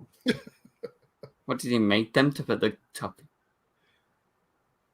I don't know. I haven't watched freaking Elf. Hello? Okay, so he's guessing. Guess your answer because I want to guess mine. Buddy makes the family. Oh my gosh! With many toppings. What did he make them? A cake. Eric? Pancakes. No, spaghetti. You haven't even watched it. I have watched it. I just wanted to guess because you were like, you kept repeating it. I'm like, he's looking it up online. No, I was just like, it didn't make sense. What did he make them? But then now that he says that, I remember Buddy makes the family. He made spaghetti breakfast. and then put sugar and all this other stuff in it. Pop tarts and hot fudge sauce and Ben thought when you said that we need to address the real issue. What? Ben's never watched Elf. Well, I was gonna say Ben also when he said what did he make them, I think he thought you meant what did he turn them into? Like what did he make the family? Yeah. Oh, what did he turn them into? Like what? Spaghetti. I was about to say toys because he's an elf. You could have said toys. I'm really concerned that you have not watched Elf. I'll watch it this Christmas. Okay. I like Canada Goose. I haven't seen this film and I know it's pancakes. You need to do a watch party, Ben, of you watching. Yeah, can we get an Elf live reaction? Yeah. Well, whenever you guys come to London, we can. Oh, okay. There we go. Okay. Eric's question. 400 movies. 400. Ooh. In Risky Business, what song did Tom Cruise famously lip sync to in his underwear? Old time rock and roll. Yeah, that's it. Old time rock and roll. I had to sing it in my head. I was like, wait a minute, I don't know what's the title. Yeah. Eric has tied. He has tied it up 1,300 on 1,300. By the way, this is a preview of our game night show that Paige and I are going to be hosting. Yeah, soon, so. But it may get a bit more alcoholic. Yes. Every time there's a wrong answer, I'll do a shot of Fireball and a twerk. Yeah, and a twerk. Okay. Movies 500. Well, Ben's finishing off the list. Mhm. 3 of Jim Carrey's biggest films, The Mask, Dumb and Dumber, and Ace Ventura: Pet Detective, were all released in what year?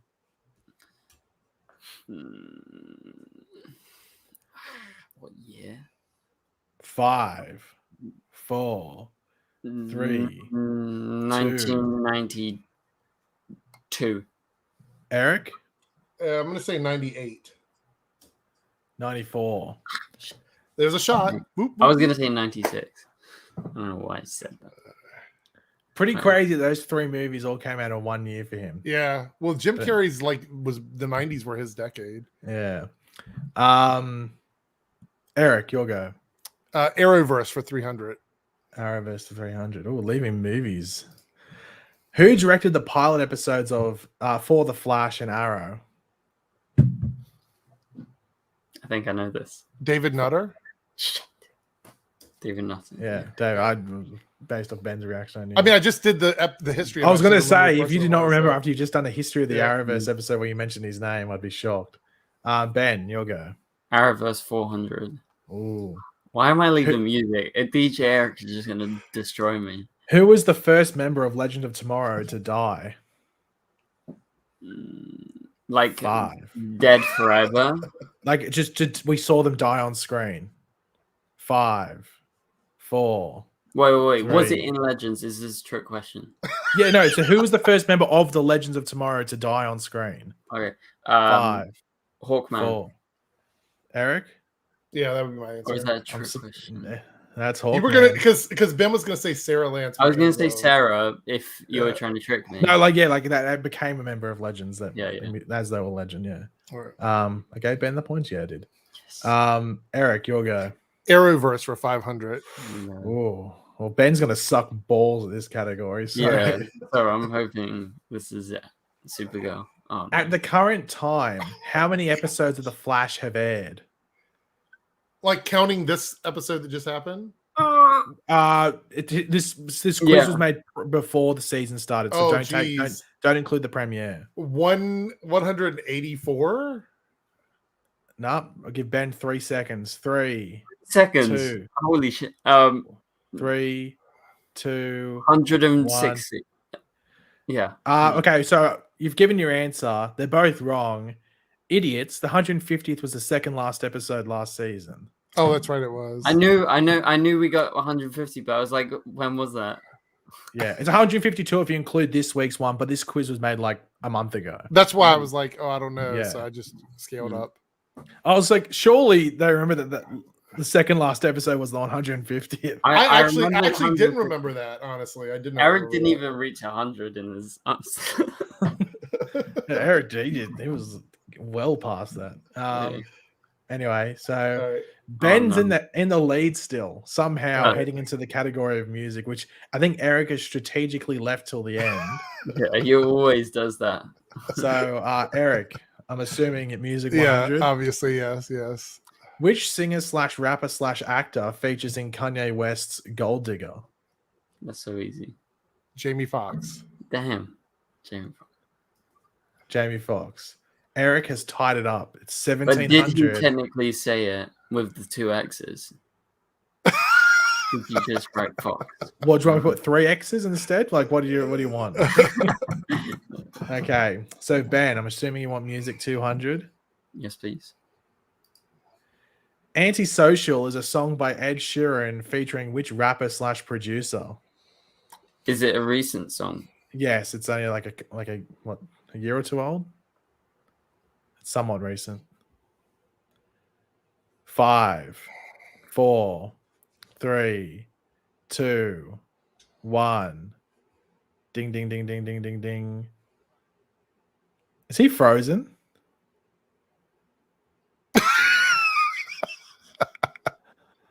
It's not a very good look to be frozen. It's though. like Yeah, it looks like he's. I don't know. What is he doing in that? Hold on. I'm going to get a screenshot of that. Hold on. oh Jesus.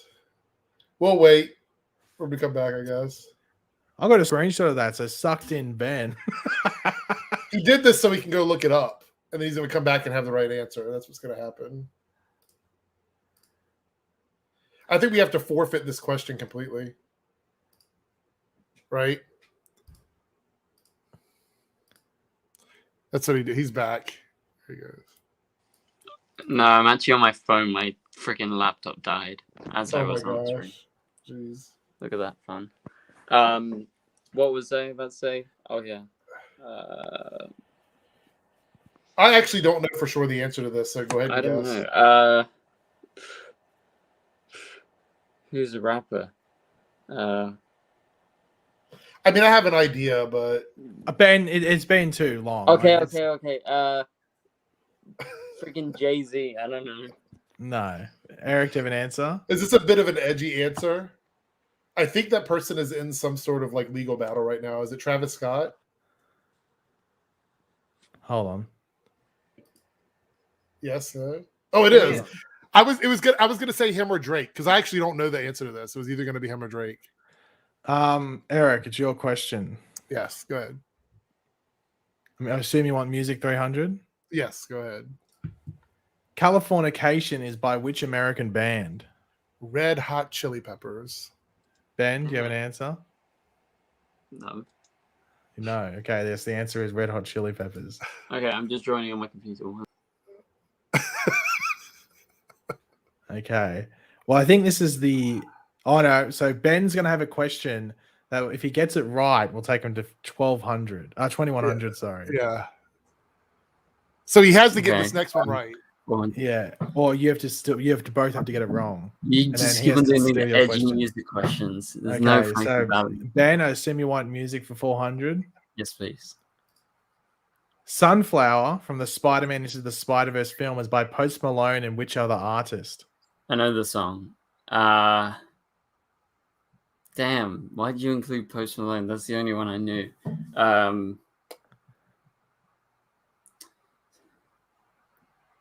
It's by another person. I swear it was just him. 4, Um, 3, 2, 1. Travis Scott. Eric, I'm gonna say Sway. you're so close, but I can't give it to you. It's Sway Lee. It has to be the whole thing. I always call him Sway. I never say the whole name. Damn. Okay, that's Eric, fine. That means that this hinges on this last question. So I'm It good. hinges on this last question. Eric needs to get it right, or they both have to get it I right. have no idea who Sway Lee is. Jeez. Okay, Eric, I assume you want music for 500 to end it Let's off. do it. Let's see. Whew. So if I get this wrong, Ben has a chance to like. Yeah, if you get it wrong, tie Ben it gets it up. right. It's tied game, and And what? well, I'm gonna have to come up with a buzzer, like a do or die question. All right. Okay, here we go. Let's hope Eric just gets it right, or both of you get it wrong. I need some education on rappers. Jeez. Which Muse song features in the baseball scene in Twilight? Oh, Clue. It also featured in an episode of Supergirl season This is 5. for Ben because I've never watched all the Twilight movies. But it's your it's question, such a Eric. funny So scene. Yeah. So Ben, go ahead. I have no idea. No, I have no idea of the song. wow. But it's a great scene. It's so funny. She's like yeet with her leg up in the air. Yeah, I don't know. So I you know- don't even know it off the Supergirl clue as well. Well, I wouldn't know from Supergirl, and I've never watched Twilight. I know who Muse is, but they've got so many songs. I have no idea which one it We got was. season 5. I don't Pilot, remember any premiere songs. episode. Okay. Premiere. Supermassive black hole. Yeah, that could I have been have a no guess. idea. So that means I win, even though I didn't get the last one right. So Dang. So Eric is the champion. You always should- win right at the end. you know why though? Because I strategically leave music as the last category every Yeah. day. Yeah, you always go like serial killers. And then I always take history away from you for some reason. I'm stupid. Right.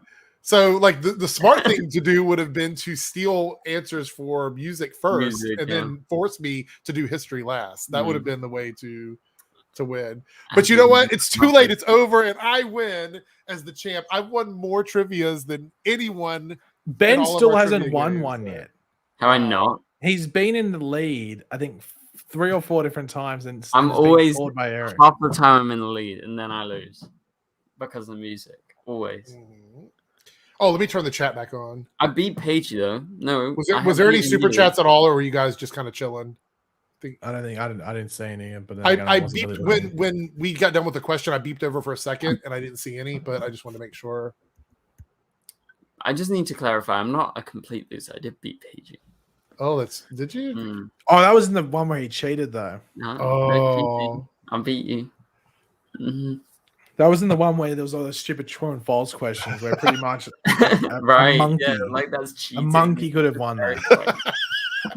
so Ben, are you saying that diminishes your win because it was true or false? Well, can we? or- No, he's trying to say. I'm not saying. I'm saying it's because good. it's your only claim to glory. A bodged It's quiz. debunked. A bodged quiz is your only claim to any sort of victory, not a legitimate one. So But thank you, can we Cal, for the super confirm- sticker. Appreciate it. Can we confirm that in the quiz nights there will be the whiteboards will return? Yes. Yeah, we will. So Ben, you actually have to invest in a I have to whiteboard. buy a whiteboard. Oh, no. Just go to the Okay, $1 so- shop or something. They have them there. Yeah. So here's the deal. I have one around the corner. Sometime like when the shows are on break, which would be the perfect time to start that series, we'll be doing the game night. So right after the holidays, right after the first of the year, we'll be doing the game nights, and we will figure out like when we're going to do them because they're not going to be. Obviously, we're not going to do it on the same night we're doing like a after party or something like that. So we'll pick another night, we'll do them, and then we're going to figure out the whole process. And I'm sure Ben will be part of it, and of course Paigey will be, and we're going to do those. That's going to be a lot of fun. I'm going to practice. So, and here's the thing: is it may be stuff that's completely not related to like Arrowverse at all. So it could be like Pure we could do all kinds of. Well, I don't know. We could, but I don't know if that's what's going to be or not. So Yeah, did you know that's how you paused, by the way, when you left the stream, Ben? look. With you That should go. That should actually go up on Twitter. That should be on Twitter.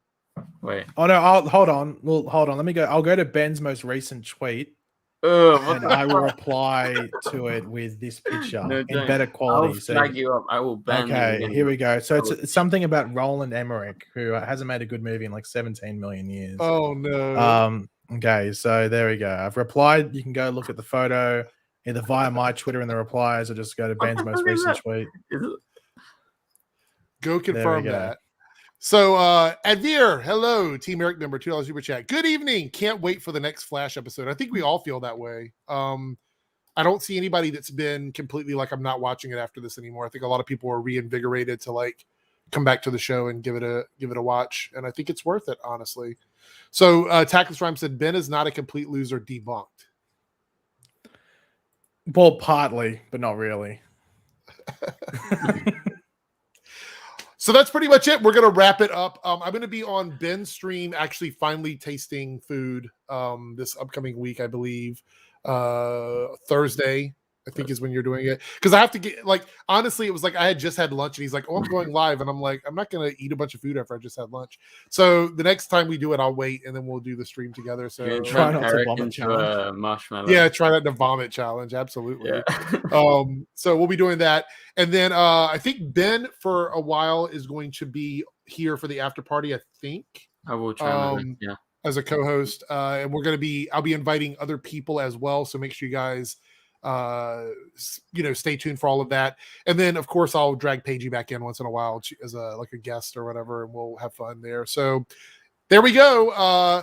We thank Paigey so much on his farewell tour for being here since 2017 as a permanent co-host, and the new co-host for game nights, but the once permanent co-host. Are we going to get a rendition of "Goodbye" to the after party? I don't want to do too much of it because you know that YouTube will find. I thought it was going to be like "Goodbye to the after." No, it could be. It could be actually. I mean, I could do something like that.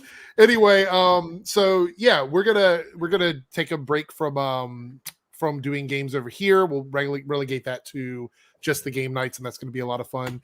And anyway, that's pretty much it. If you guys have any content creators that you would like for me to invite on the show, make sure you hit me up over on social media and tag the creators in there, and we'll. But Eric does have a request.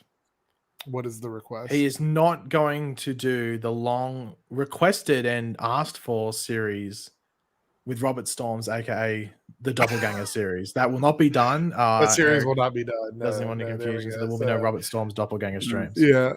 So, but anyway, what did we say, Ben? Can we have a final Pagey dab? Turn on your camera and dab. Oh, look, he's Come trying on. to put Paige on the One spot. final time. Hide. You're probably asleep in bed, but come on, one dab or something. Putting him on the spot. Paige's like, I'm not doing it. He's like, no. Will he surprise the fans? Oh, sorry, no. I had to bring in Hedwig to return that letter to you that says no. Oh, okay. There you go. Yeah, But I can tell you when are we doing the game night? Next year, early next year. Well, like probably the first week in January will be the first night we do. I'm guessing. I'll be in America then. I'm going to America. So yeah, I'll be American, and I don't think that's meant to be the flex you thought it would be. Yeah, I guess so. Anyway, I'll be in the similar time zone. Yes. Well, yeah, actually, seeing it's the last, version of the after party that was, can we get one more chalk? Can we get a goodbye chalk to reenact, to bring back the good memories? Come on, Eric. Eric. A chalk? Just a chalk like the... Yeah. And go full screen though, Eric. Full screen chalks, so people can get the a better shot of it. Oh god, this might be a bit too this might be categorized as harassment or assault. Oh gee. Oh god. Oh Jesus. Let's the go, position Eric. of the microphone is not making this any less sensitive or PG. Not too sure about this one. That if anything was going to get the stream demonetized, it may have been that. There we it go. May have been that. All right. Yikes. That's pretty much it. Thank you guys so much, and I'll see you next week. Ben will be here with us, and we'll have a guest on for the after party. And Paige will probably stop in the chat and harass us, even though he's not on camera anymore. So just that's what he does. So I'm pretty sure it's going to happen. Anyway, have a good night, everyone, and we will see you next time. Yeah.